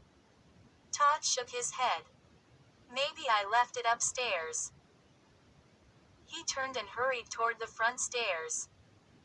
Come back and eat your cereal. It's getting soggy, his mother called. Grabbing onto the banister, Todd took the stairs 2 at a time. Standing in the doorway to his room, his eyes searched the bed, the dresser top. No cap. He was halfway to the closet when he spotted it on the floor. I must have tossed it there before bed, he remembered. Bending down, he picked up the cap and slid it down over his hair. He knew at once that something was wrong. Something felt funny. As he bent the bill down the way he liked it, he felt something move in his hair. Something wet. It felt as if his hair had come to life and had started to crawl around under the cap. Moving quickly to the mirror over the dresser, Todd pulled the cap away and stared in shock at the fat, brown worms wriggling through his hair. 15. Todd shook his head hard. A shudder of surprise. One of the worms toppled from his hair and slid down his forehead, dropping onto the dresser top. I don't believe this, Todd muttered out loud. He tossed the cap to the floor. Then he reached up with both hands and carefully began entangling the worms from his hair. Regina, he screamed. Regina, you're going to pay for this. He pulled 3 worms off his head, then picked up the fourth from the dresser. Yuck. He made a disgusted face into the mirror. His hair was damp and sticky where the worms had crawled. Okay, Reggie. I'm coming. He shouted as he barreled down the stairs, the worms dangling in one fist. She glanced up casually from the table as Todd burst into the kitchen. Your cereal is really getting soggy, his mother said from the sink. You'd better. She stopped when she saw the worms in Todd's hand. Very funny, Regina.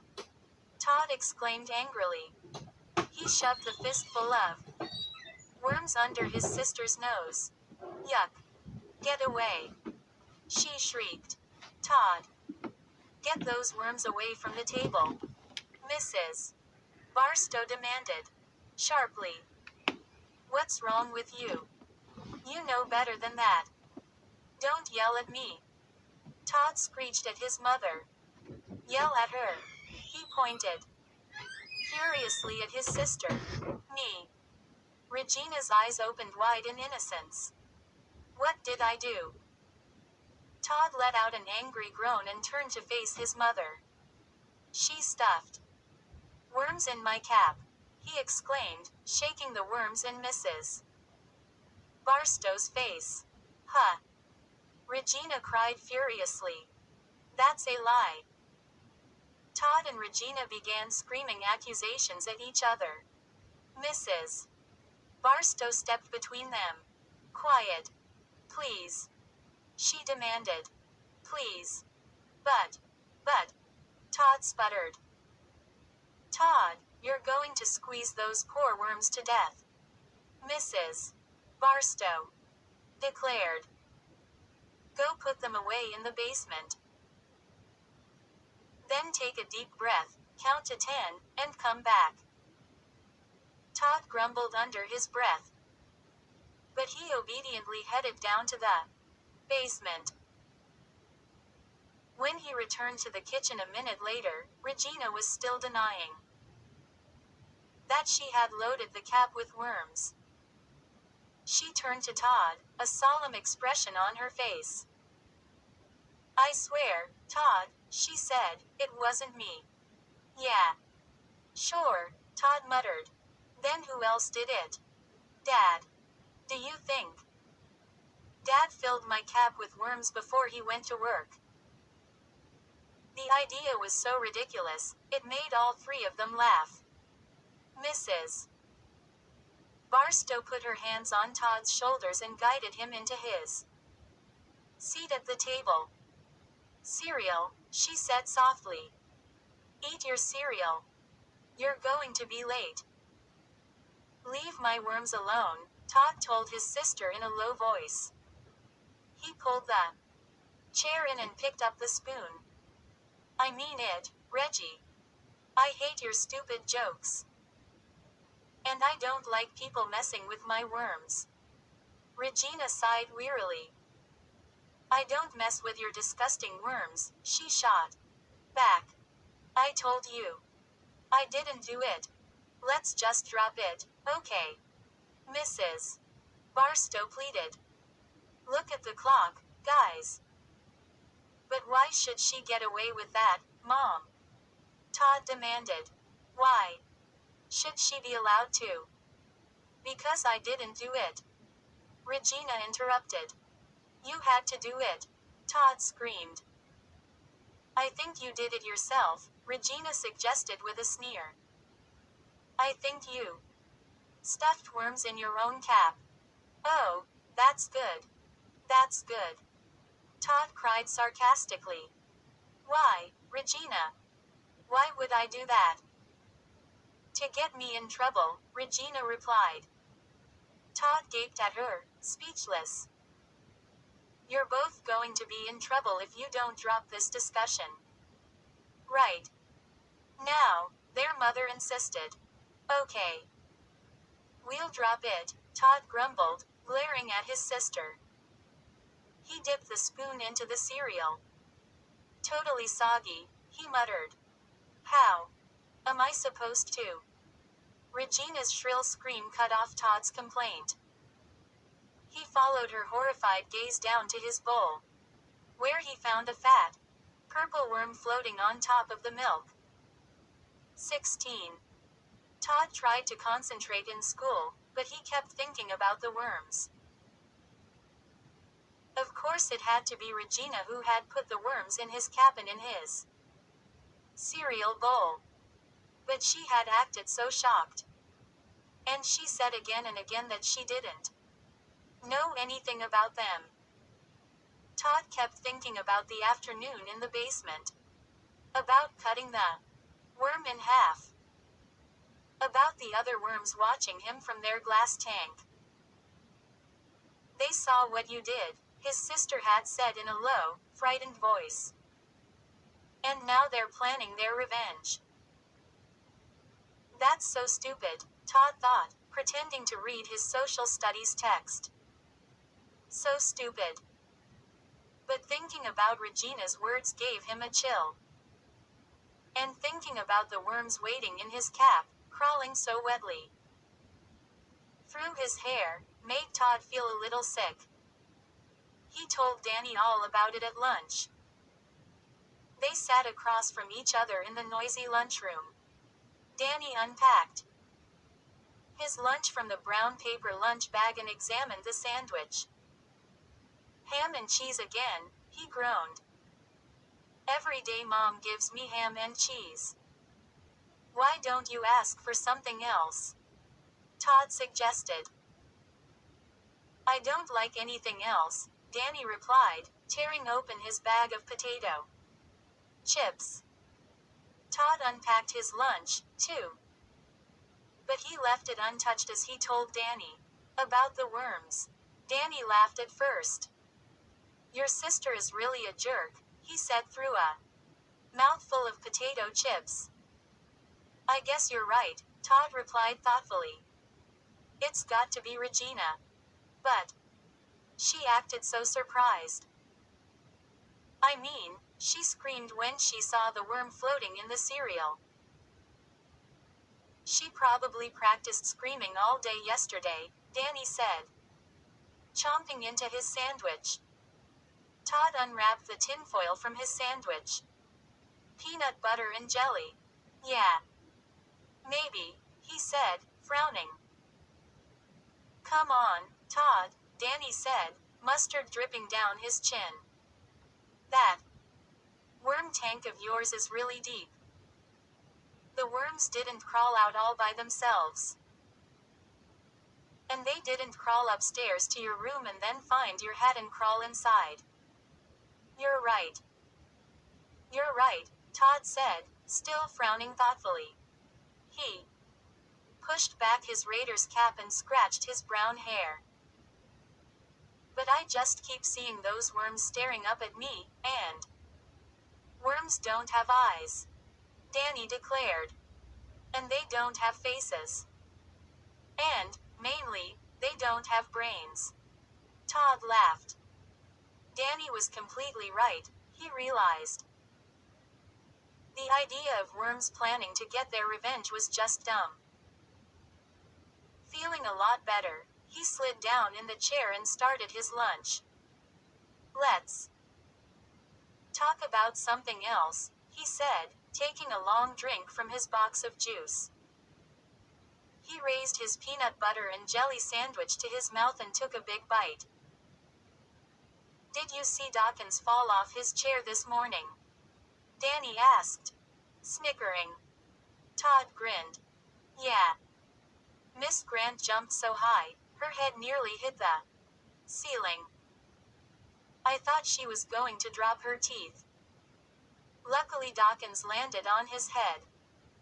Danny exclaimed, wiping the mustard off his chin with the back of one hand. Dawkins can't stay on a chair. No balance, or something. Every day he. Danny stopped when he saw the sick expression on Todd's face. Hey, Todd. What's your problem? This peanut butter sandwich, Todd stammered. It tastes kind of strange. Huh. Danny lowered his eyes to the half-eaten sandwich in Todd's hand. Reluctantly, Todd pulled apart the 2 slices of bread. Both boys moaned in disgust and let out hoarse gagging sounds as they saw the half-eaten purple worm curled up in the peanut butter. 17. Have you seen my sister? Todd asked a group of kids at the door that led out to the playground. They all shook their heads no. After angrily tossing away his lunch, Todd had run out of the lunchroom in search of Regina.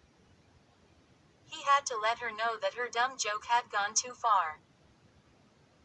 Putting a worm in his peanut butter wasn't the least bit funny. It was sick. As he ran through the halls, searching in each room for her, Todd could still taste the faintly sour flavor of the worm, could still feel its soft squishy body between his teeth. It made his teeth itch. It made him feel itchy all over. Regina, you're not getting away with this, he thought bitterly. By the time he reached the end of the hallway, he felt so angry, he was seeing red. He pushed past the group of kids, opened the door, and burst outside. The bright afternoon sunlight made him lower his cap to shield his eyes. He searched the playground for his sister. Some kids from his class were playing a loud, frantic kickball game on the softball diamond. Jerry Dawkins and a few other guys called to Todd to join the game. But he waved them off and kept running. He was in no mood for games. Regina, where are you? He circled the entire playground and teacher parking lot before he gave up.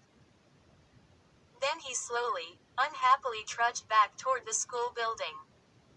His stomach growled and churned. He could picture the worm half wriggling around inside him.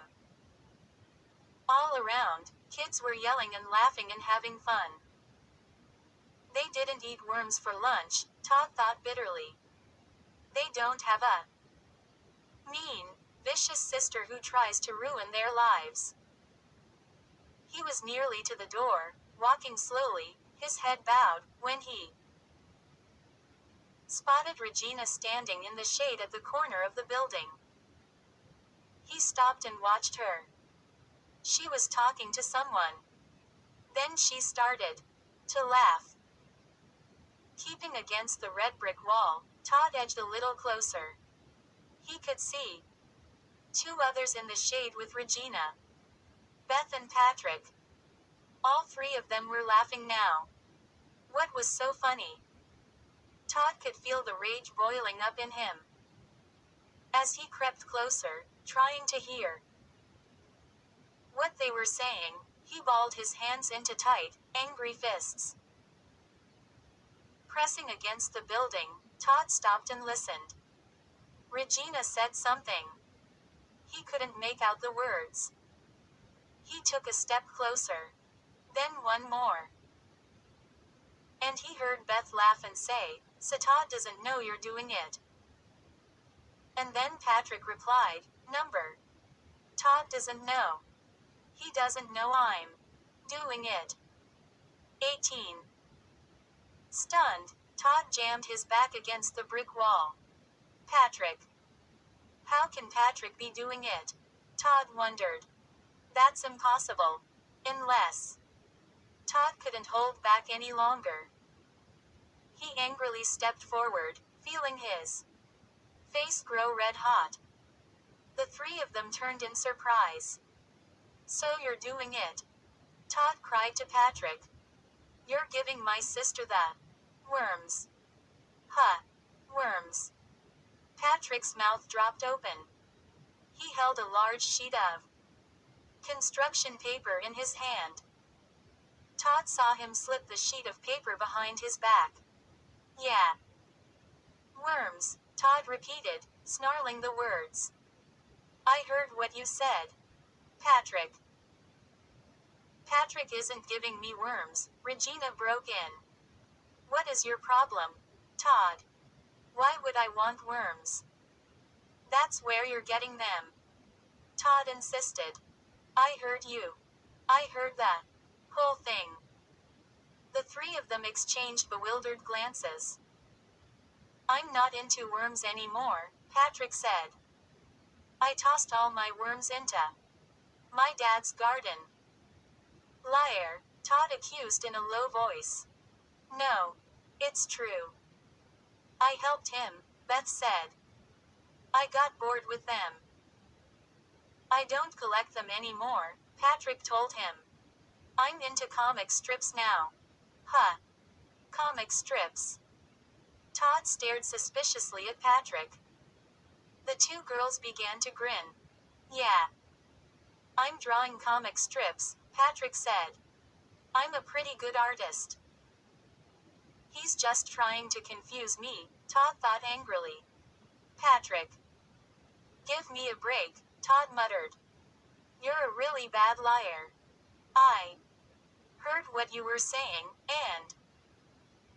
With a quick move, Todd reached out and grabbed the sheet of paper from behind Patrick's back.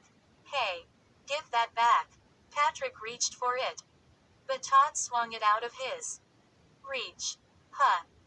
It's a comic strip, Todd exclaimed. He raised it closer to his face and started to read it. The Adventures of Todd the Worm. That was the title in big, block, superhero-type letters. And in the first panel, there stood a smiling worm. With wavy brown hair. Wearing a silver and black Raiders cap. Todd the Worm. Todd cried weakly, staring at the comic strip in disbelief. The three of them burst out laughing. That's what we were laughing about, Regina told him, shaking her head. Patrick can draw pretty well. Can't he? Todd didn't reply. He scowled at the comic strip. Todd the Worm. A worm in a Raiders cap. Patrick thinks he's so funny, Todd thought bitterly. Ha ha. Remind me too. Laugh sometime, he murmured sarcastically. He handed the sheet of paper back to Patrick. The bell on the side of the building rang loudly above their heads. Todd covered his ears. Everyone on the playground started running to the door. Beth and Regina jogged ahead of Todd. So what about the worm in my sandwich? He called to his sister, hurrying to catch up. He grabbed her by the shoulder and spun her around. What about the worm? Todd. Let go. She spun out of his grasp. What worm? Are you still carrying on about breakfast? No. Lunch, Todd shouted furiously. You know what I'm talking about. Reggie. Don't pretend. She shook her head. No, I really don't, Todd. She turned to the door. We're going to be late. You put the worm in my sandwich. He screamed, his eyes locked on hers. She made a disgusted face. Yuck. In your sandwich. She seemed really shocked. That's gross. Regina. You didn't eat it, did you? She asked, covering her mouth in horror. No. No way. Todd lied. I'm going to be sick. Regina cried. She turned and, still covering her mouth, ran into the building. Todd stared after her. She seemed totally shocked, he realized. Is it possible that Regina didn't do it? Is it possible? But then, if Regina didn't do it, what does that mean? 19. Aren't you sick of worms? Why are we digging up more worms? Danny demanded. Todd dug his shovel into the soft mud behind second base. I need more. He murmured. He pulled up a long, brown one. It wriggled between his fingers. Move the bucket over, Danny. Danny obediently held the bucket closer. Todd dropped the worm into it and bent to dig up more. My worms are all disappearing, he said softly, concentrating on his work. They're escaping, I guess. So I need more. But they can't escape, Danny insisted. Todd dropped a short, fat one into the bucket. They both heard the rumbling sound at the same time. The ground behind second base trembled. Danny's eyes grew wide with fright. Todd. Another earthquake.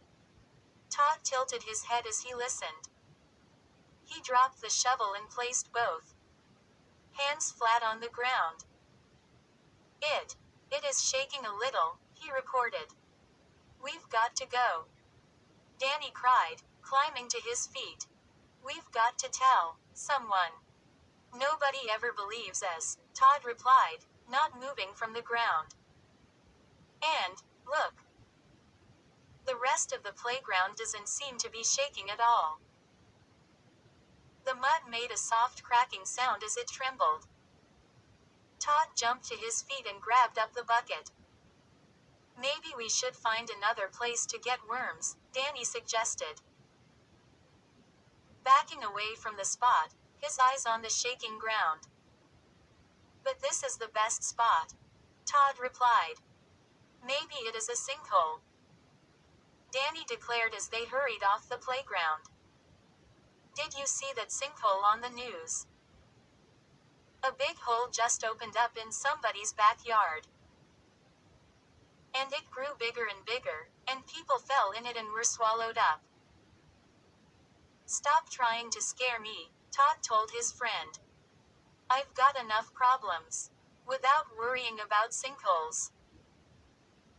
When he arrived at school on Friday morning, Todd found 3 worms wriggling around in his backpack.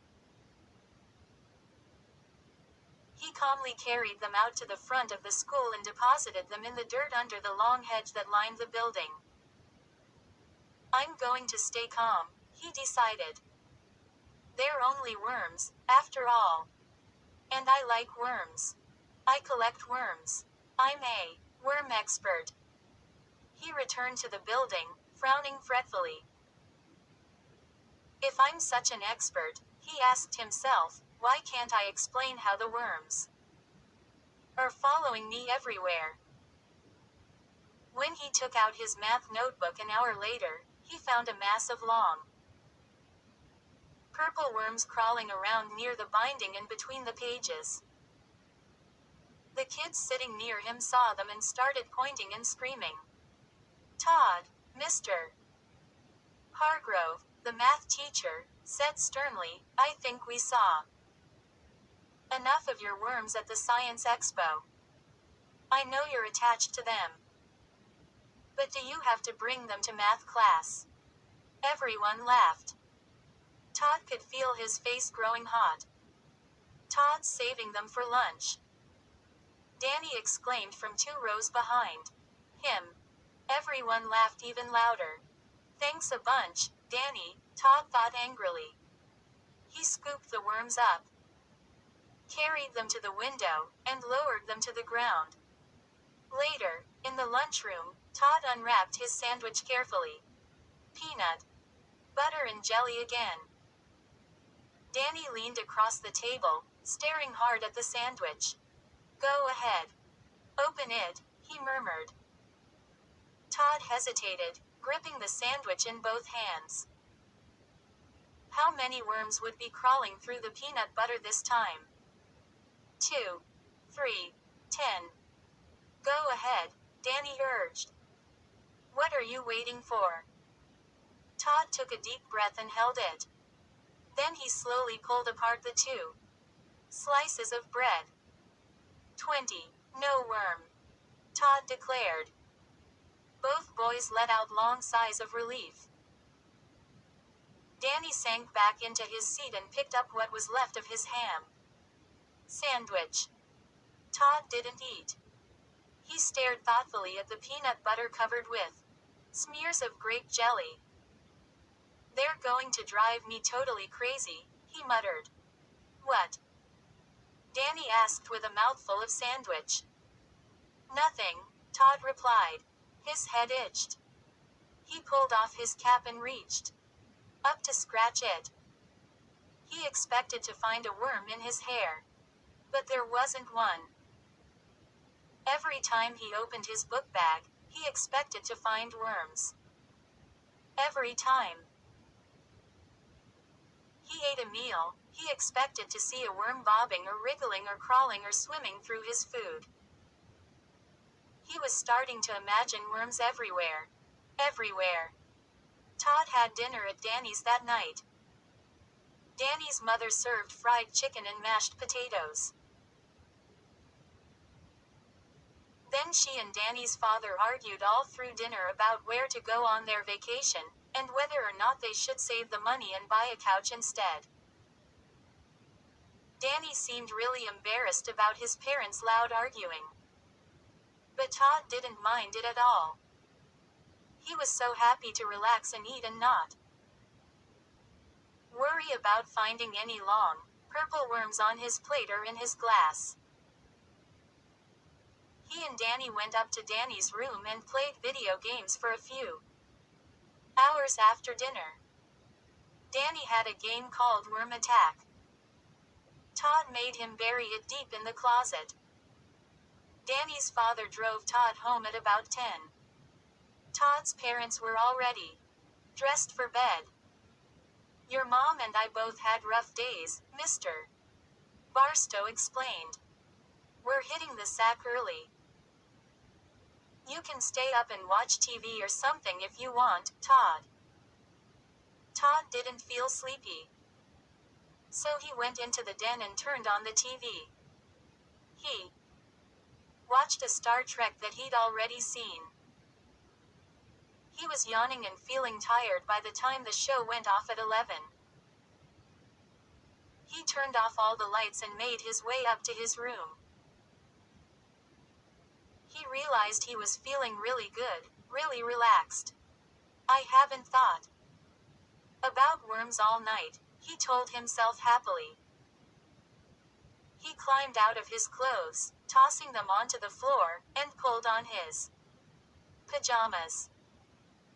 A warm, soft wind was fluttering the curtains at the window.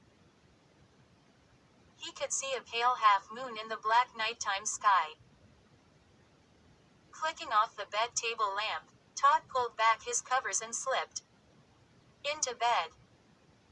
He yawned loudly and shut his eyes. Tomorrow is Saturday, he thought happily. No school. He turned onto his stomach and buried his face in the pillow. He felt something wet and warm wriggle against his cheek. Then he felt something moving under his chest. Oh. He jerked himself upright, pulling himself up with both hands. A long, wet worm clung to the side of his face. He reached up and pulled it off. He jumped out of bed. It took a short while to find the bed table lamp in the darkness. Finally, he managed to click it on. Blinking in the light, he saw a worm stuck to the front of his pajama shirt. 3 long, brown worms were crawling on his sheet. 2 more were stretched out on the pillow. No, stop. It took Todd a while to realize that the shrill screams were coming from him. I can't take it anymore.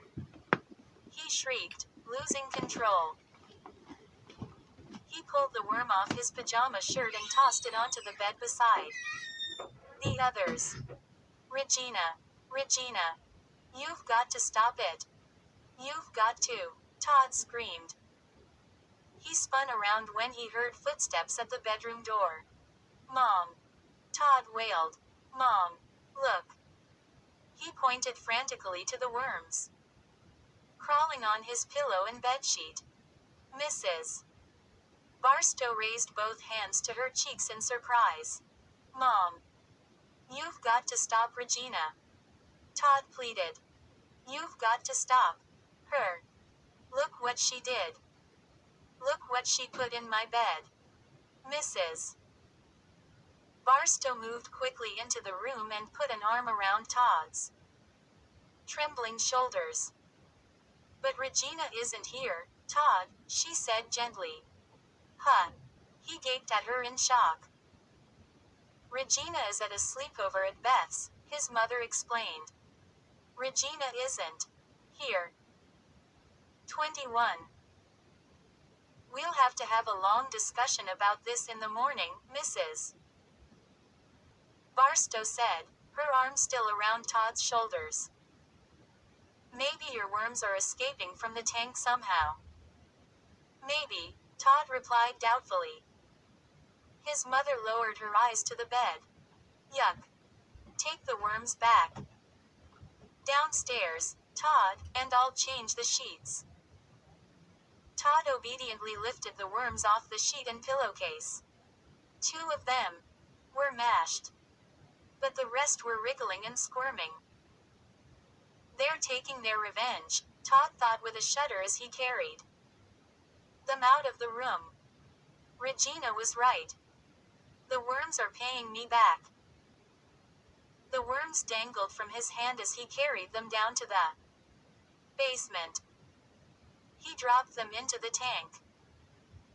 Then he leaned over it, staring down into the soft, wet dirt. Most of the worms were below the surface, but a few crawled across the top. Hey, guys, Todd called down to them, lowering his face over the top of the glass aquarium. Hey, guys. Can you hear me? He had never talked to his worms before, and he felt very uncomfortable talking to them now. But he was desperate. Listen, guys, I'm really sorry, Todd said, speaking softly. He didn't want his voice to carry upstairs. If his mom or dad heard him talking to the worms, they'd know he was totally Looney Tunes. I'm really sorry about what happened, he told them. I mean, about cutting that one in half. It will never happen again. I promise. Leaning over the tank, he stared down into the dirt. The worms didn't seem to be paying any attention to him. 2 of them were crawling against one of the glass walls. Another was burrowing into the dirt. So do you think you can stop following me around? Todd continued, giving it one last try. I mean, I don't want to get rid of you all. I've been collecting worms for a long time. But if you keep this up, well, you'll all have to go. Todd lifted his head out and stood up straight. I can't believe I just did that, he thought. Maybe I am totally nuts. He glanced quickly around the basement, expecting Regina and his parents to pop out from behind the furnace, crying, April Fool. But no one else was down there. Luckily, no one had seen him actually pleading with the worms. Feeling really foolish and confused, Todd trudged back up to his room. His mother was waiting for him in the hall outside his room.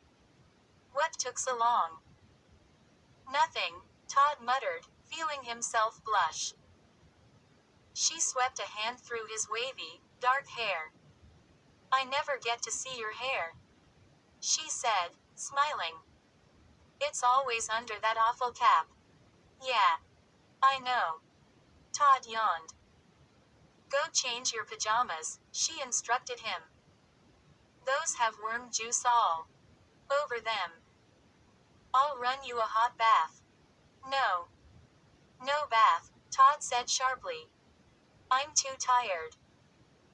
You don't want a bath after rolling around on worms, Mrs. Barstow demanded. Tomorrow. Okay. He pleaded. Okay, she agreed.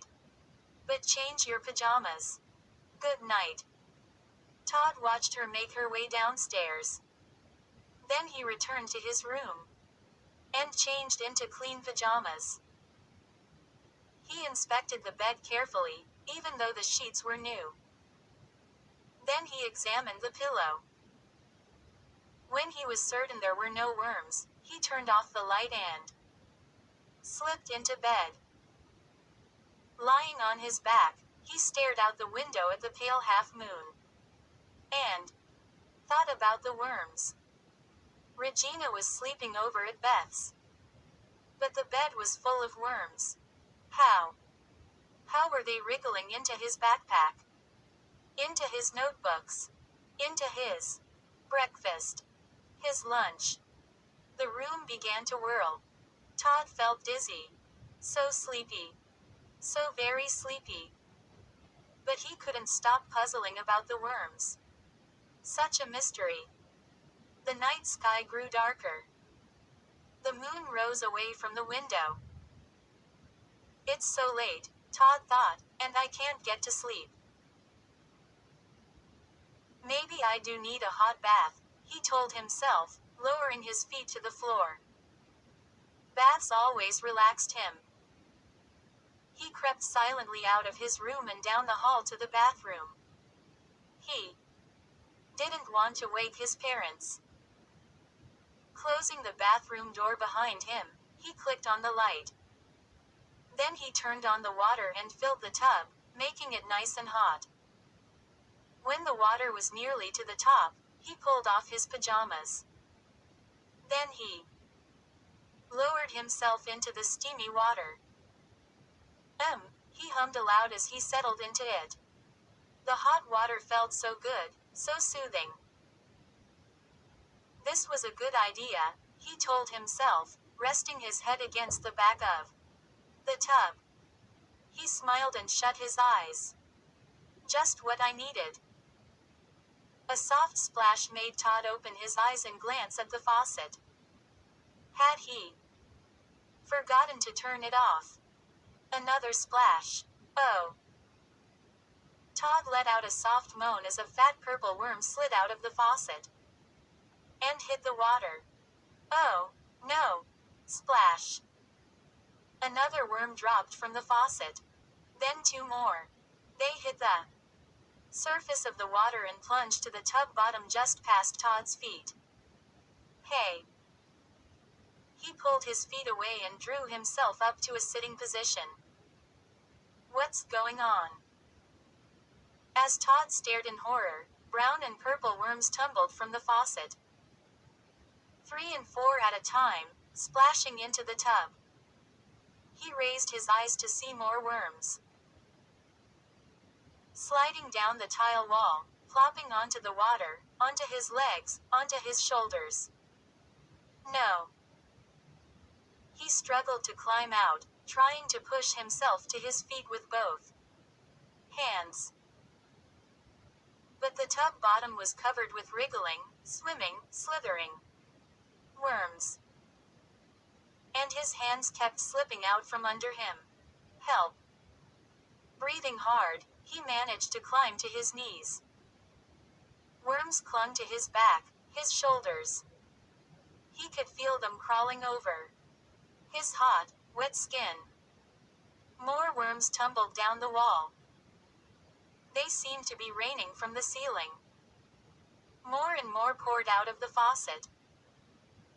They had turned the entire tub into a seething, wriggling sea of brown and purple. Help. Somebody. Todd shouted. But the worms were pulling him now. Pulling him down. He could feel their wet grasp, hundreds of tiny prickles, as they held him tightly and tugged him down, down, into the churning water. They plopped onto his head, crawled over his face, dangled from his quivering shoulders, covered him, and continued to rain down, to pour down, and pull him down with them, into the wriggling, dark sea of warm, wet worms. 22. Please. Help me. Todd struggled and squirmed. He twisted his body, trying to swing his arms free. But the worms held on, forcing him down, pulling him into the slimy brown water. And more worms rained down, curling and uncurling as they slid down the wall, dropped from the ceiling, and poured from the faucet. Oh! He let out a startled cry as he tugged himself back to a sitting position. He thrashed his arms hard, sending a spray of water over the side of the tub. He blinked. Once. Twice. And the worms disappeared. All of them. Huh. His mouth dropped open as he gazed into the tub. The ceiling light reflected in the clear water. Hesitantly, he moved his toes. He splashed the water with both feet. Clear. Perfectly clear and clean. Wow, Todd murmured, shaking his head. Wow. The wriggling, tumbling worms lingered in his mind. Despite the heat of the bathwater, a cold shiver ran down his body. He climbed quickly out of the tub and wrapped a large, green bath towel around himself. A dream. It had all been a disgusting dream. He had fallen asleep in the bathtub and had dreamed up all of the worms. He shivered again. He still felt shaky. He could still feel the itchy pinpricks all over his body. Drying himself quickly, he let the towel slip to the floor and pulled on his pajamas. Then, as he hurried back to his room, eager to climb under the covers, he had an idea. He had an idea about how to solve the worm mystery. It was so simple, he realized. Such a simple plan. But it would tell him once and for all how the worms were escaping from their tank and getting into his things. Yes. He cried in an excited whisper. Yes. Finally, he had a plan. He knew exactly what to do. It will have to wait till Sunday night, he told himself, climbing into bed and pulling up the blankets. But I'll be ready then. Ready for anything. Thinking about his plan, Todd fell asleep with a smile on his face. The weekend passed slowly. Todd and Danny went to a movie on Saturday. It was a comedy about space aliens trying to run a car wash. The aliens kept getting confused and washing themselves instead of the cars. In the end, they blew up the whole planet. Danny thought it was very funny. Todd thought it was dumb, but funny. On Sunday, Regina came home from Beth's. The whole family drove upstate to visit some cousins. It was a no-worms weekend, Todd told Danny over the phone after dinner. On Sunday evening. Way to go. Danny replied enthusiastically. Not a single worm, Todd told him, twisting the phone cord around his wrist. So are you going ahead with your plan? Danny demanded. Yeah. Sure, Todd said. I have too. They just took the weekend off. For sure. Tomorrow is school. That means more worms in my backpack, in my books, in my lunch. Yuck, Danny murmured on the other end of the line. I've got to solve the mystery, Todd told him. I've got to. Well, good luck, Danny said. I'll meet you tomorrow morning. Outside of Miss Grant's class, okay. Get there early so you can tell me how it went. Okay, Todd replied. See you tomorrow. As he hung up the phone, he felt excited and nervous and eager and frightened, all at the same time. He tried playing a Nintendo football game to pass the time. But he was so excited and nervous, he kept using the wrong fingers on the controller, and the machine beat him easily. Then he paced back and forth in his room, watching the clock slowly slide from number to number.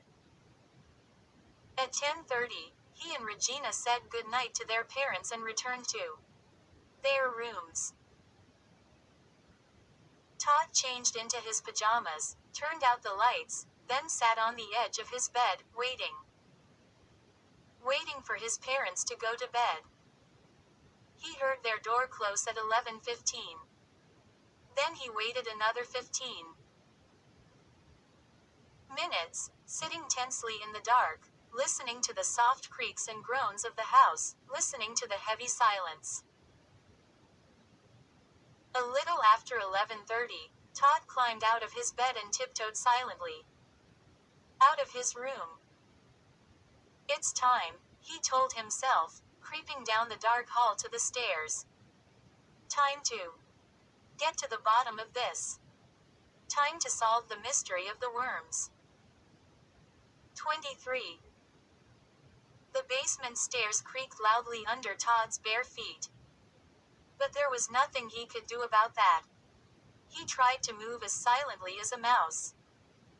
He didn't want to alert anyone in his family that he was awake. He grabbed the wall and caught his balance as he started to stumble on the basement steps. Taking a deep breath, he stopped and listened. Had anyone heard him? Silence. The wooden steps were steep and rickety. But Todd couldn't turn on the lights. He didn't want anyone to see him. Not even the worms.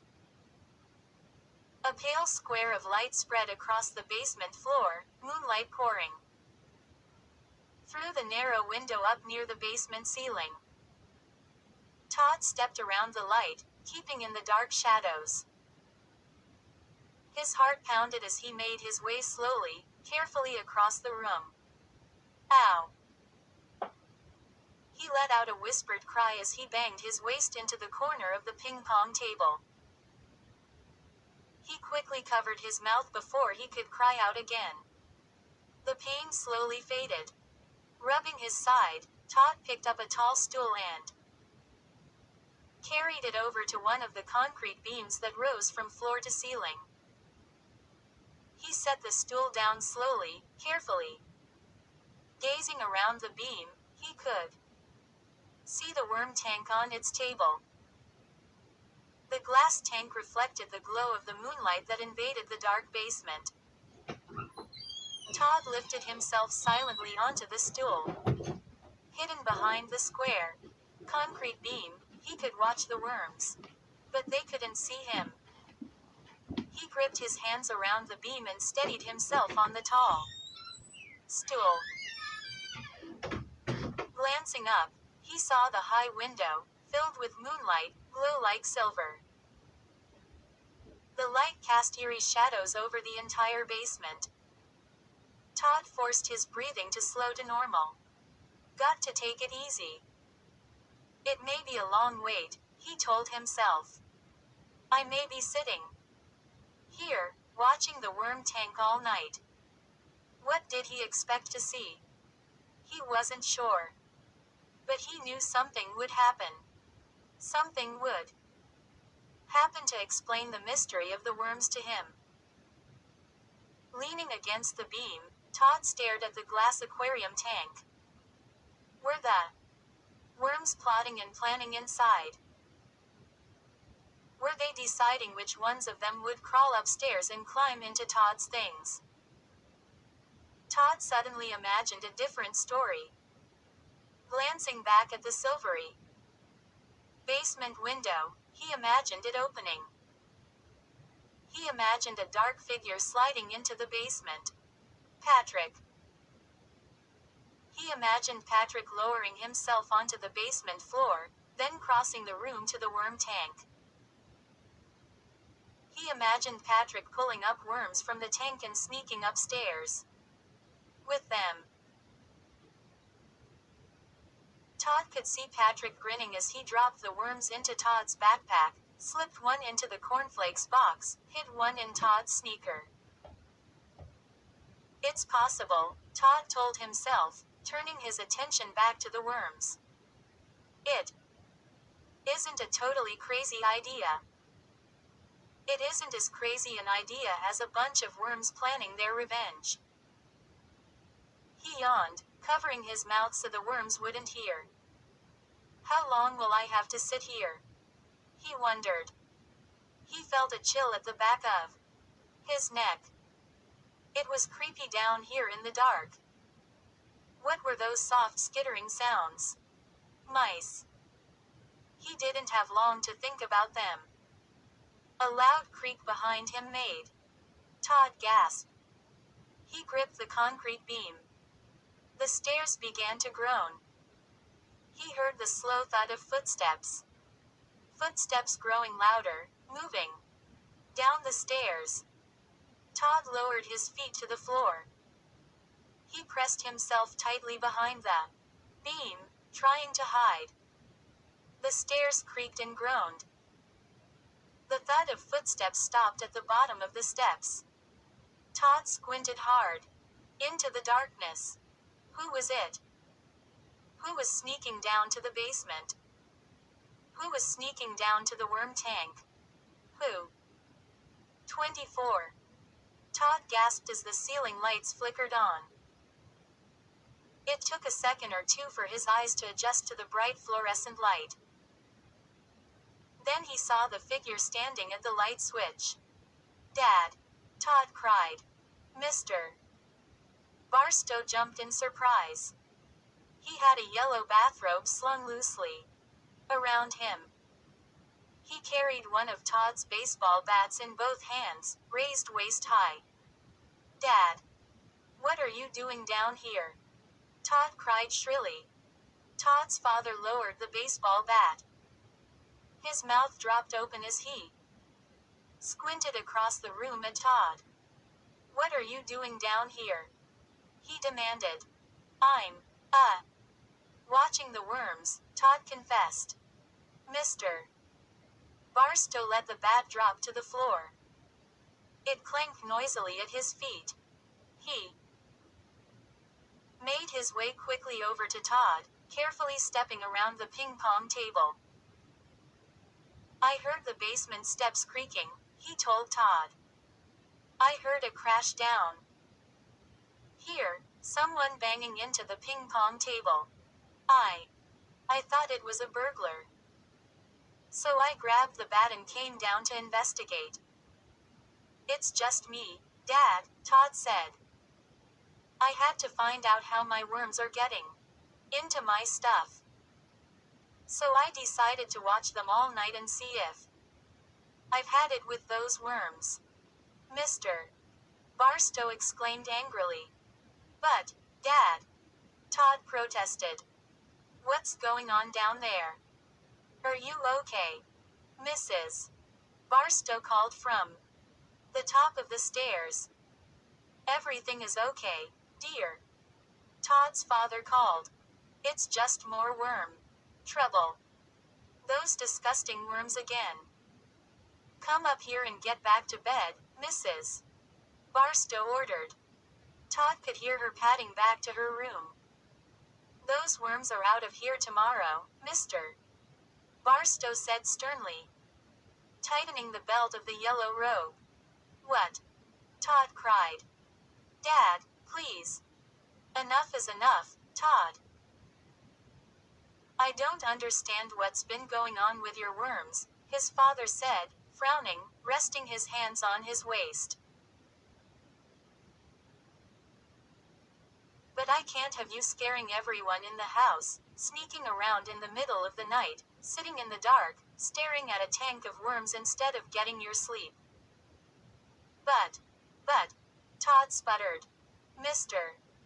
Barstow shook his head. My mind is made up. No discussion. The worms go. Tomorrow afternoon, take them outside and dump them all in the garden. But, Dad, Mr. Barstow raised a hand for silence. I mean it. In the garden. Tomorrow.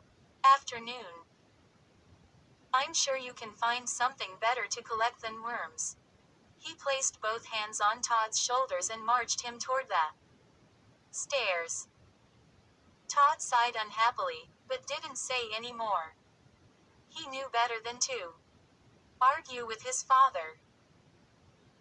When his dad made up his mind about something, he could be very stubborn. Todd climbed the rest of the way to his room in silence, feeling angry and disappointed. As he dropped onto his bed and jerked up the covers, he grumbled to himself about the most disappointing thing of all. He hadn't solved the mystery. All that planning. All that sneaking around. He'd had such high hopes for getting to the bottom of it once and for all. But, no.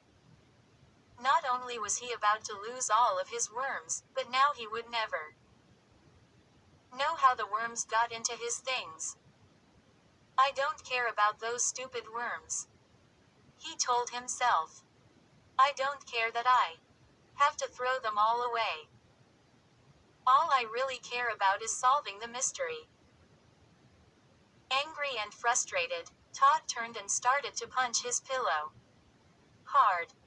With both fists. Again. Again. He didn't realize that the whole mystery would be solved. Accidentally. Just a few hours later. 25. It rained the next morning. Todd didn't even notice as he walked slowly to school. His thoughts were darker than the storm clouds over his head. He dropped his jacket in his locker and pulled out his Trapper Keeper. Stuffing it into his rain-drenched backpack, he spotted Danny. As planned, Danny was waiting outside the classroom door. Waiting to hear how Todd had solved the worm mystery. Well, I guess Danny will just have to be disappointed, too, Todd thought. Glumly. He straightened his Raiders cap and, hoisting his wet backpack onto his shoulders, made his way across the hall to his friend. Danny's red hair was soaked and matted down on his head. It looked more like a helmet than hair. Todd pushed his way through a group of laughing, shouting kids, all shaking rainwater off themselves, puddles on the hall floor at their feet. So, how'd it go? Danny asked eagerly as Todd stepped up to him. Todd started to tell his friend the bad news. But he stopped when he heard a voice he instantly recognized. Regina. Around the corner, out of view of the two boys, Regina and Beth were sharing a good laugh. So he has to dump out all those gross worms today. Regina was gleefully telling Beth. Isn't that awesome? Awesome. Beth declared. Both girls laughed. Todd is such a jerk. Beth exclaimed. Did he really think the worms were crawling upstairs on their own? Did he really think they were coming to get him? Yeah. I think he did. Regina said through her scornful laughter. Around the corner from the two girls, Danny and Todd stood listening in shock. Neither of them moved a muscle. Todd's mouth had dropped open. He could feel his face growing red hot. So today's the last day. Beth was saying. Did you put any worms in his stuff today? Only two, Regina replied. Mom gave him a thermos of hot vegetable soup since it is such a nasty day. I dropped one in the thermos. And I slipped one into his jacket pocket. He's on his way to school. He probably stuck his hand in and found my little surprise. Both girls laughed again. And he never guessed it was you the whole time? Beth asked Regina. He guessed, Regina replied. But I'm such a good actress. I acted. Shocked and totally grossed out. Pretty soon, he didn't know what to think. They laughed some more. Then Todd heard them head the other way down the hall. He turned to find Danny staring at him. Todd, do you believe it? It was your sister the whole time. I knew it, Todd lied, trying to sound casual. I knew it was Regina. Well, what are you going to do? Danny demanded, still staring hard at Todd. Get revenge, of course, Todd replied quickly. Revenge? How? His friend asked. I'm not sure, Todd told him. I just know it is going to take a lot of worms. 26. The rain stopped after lunch. The heavy, dark clouds drifted away, and bright sunshine poured down from a clear blue sky. Todd eagerly watched the weather change through the classroom windows. The sunshine filled him with hope. This means the worms will be coming up from the ground, he thought. Happily. Dozens and dozens of worms. He was desperate to get out and collect them. He was going to need a ton of worms to pay his sister back for her mean joke. Unfortunately, just before school let out, he and Danny were caught having a glue fight during art class. Ms.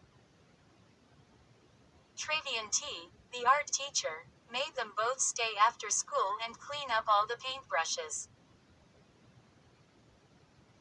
It was nearly 4 o'clock when Todd led the way to his favorite worm collecting spot behind second base of the softball diamond. The playground was deserted. There were no other kids in sight. Todd and Danny both carried empty coffee cans they had borrowed from the art room. Without saying a word, they bent down and set to work, pulling up long, brown and purple worms, and dropping them into the cans. How many do we need? Danny asked, poking in the soft mud till he found a big wet one. As many as we can get, Todd replied. He still hadn't figured out exactly what he was going to do to Regina. He just knew it was going to be totally awesome. And gross. You really should pay back Beth, too, Danny suggested. He dug a hole with his chubby hand and discovered 3 big worms tangled together. Yeah. You're right, Todd agreed. We'll save a bunch for Beth. Todd stood up and pulled off his jacket. Even though it was late afternoon, the sun still beamed down. He was already sweating. Look at this one, Danny declared. He held up a stubby pink worm. It's just a baby, Todd said. Toss it in the can, anyway. I need as many as I can get. Big or little. Danny dropped the stubby pink worm in with the others. Todd pulled up a really long one. He carefully brushed clumps of mud off it before dropping it in the can. The rain always brings up the really big ones, he told Danny. The ground rumbled. At first Todd didn't notice. Did you feel that? Danny asked. Feel what? The ground shook again. Todd heard a low rumbling sound, like distant thunder. Hey! Danny cried, alarmed. He stopped digging.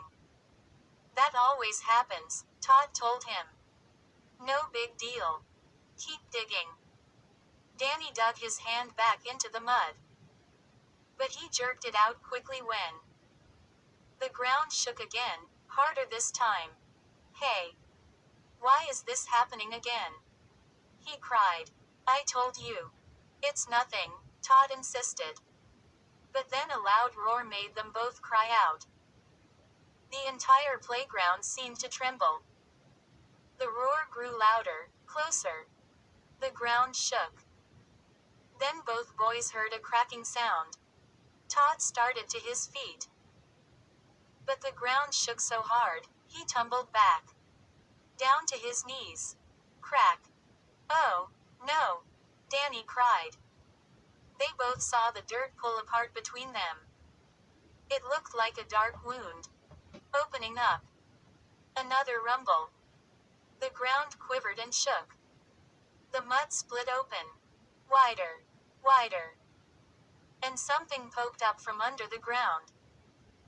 At first, Todd thought it was a tree trunk. It was dark brown like a tree trunk. And round like a tree trunk.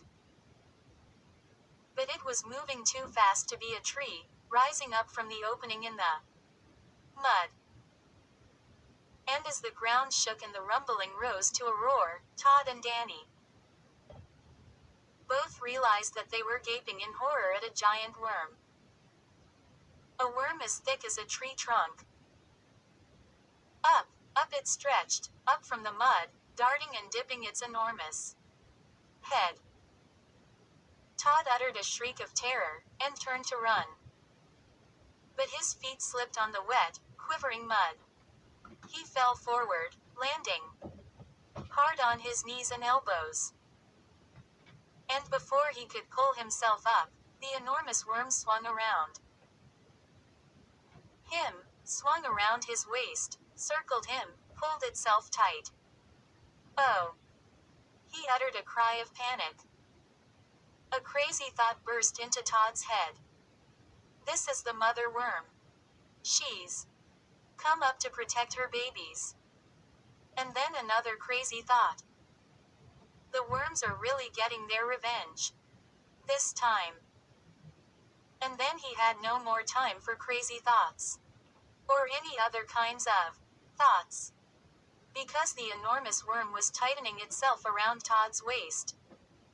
Choking off his breath, choking him, pulling him. Tugging him down into the mud, down into its cavernous hole. He tried to call for help. But no sound came out of his mouth. He couldn't yell. He couldn't breathe. The huge, wet worm was crushing him as it pulled him down. And then a dark shadow rolled over Todd. And everything went black. 27.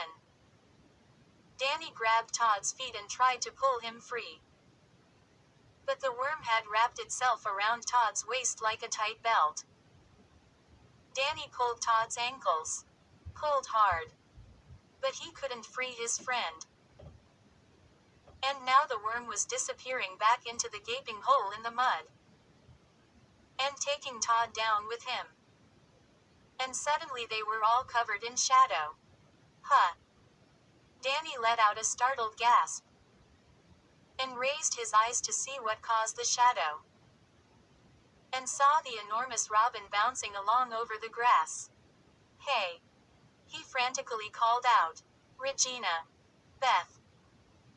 They were carrying the big papier-mâché bird home from school. He couldn't see their faces. They were hidden on the other side of the enormous robin.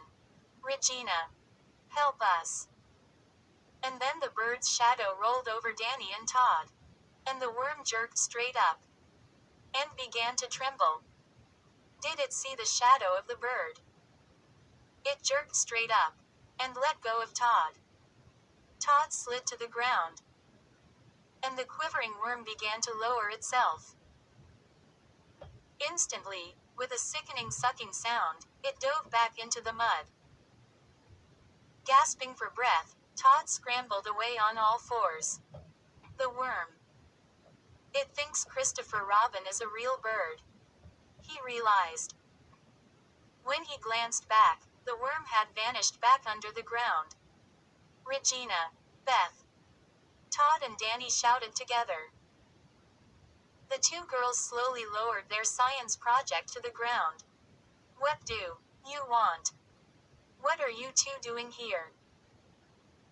Regina demanded, poking her head around from the other side of the enormous robin. Did you see it?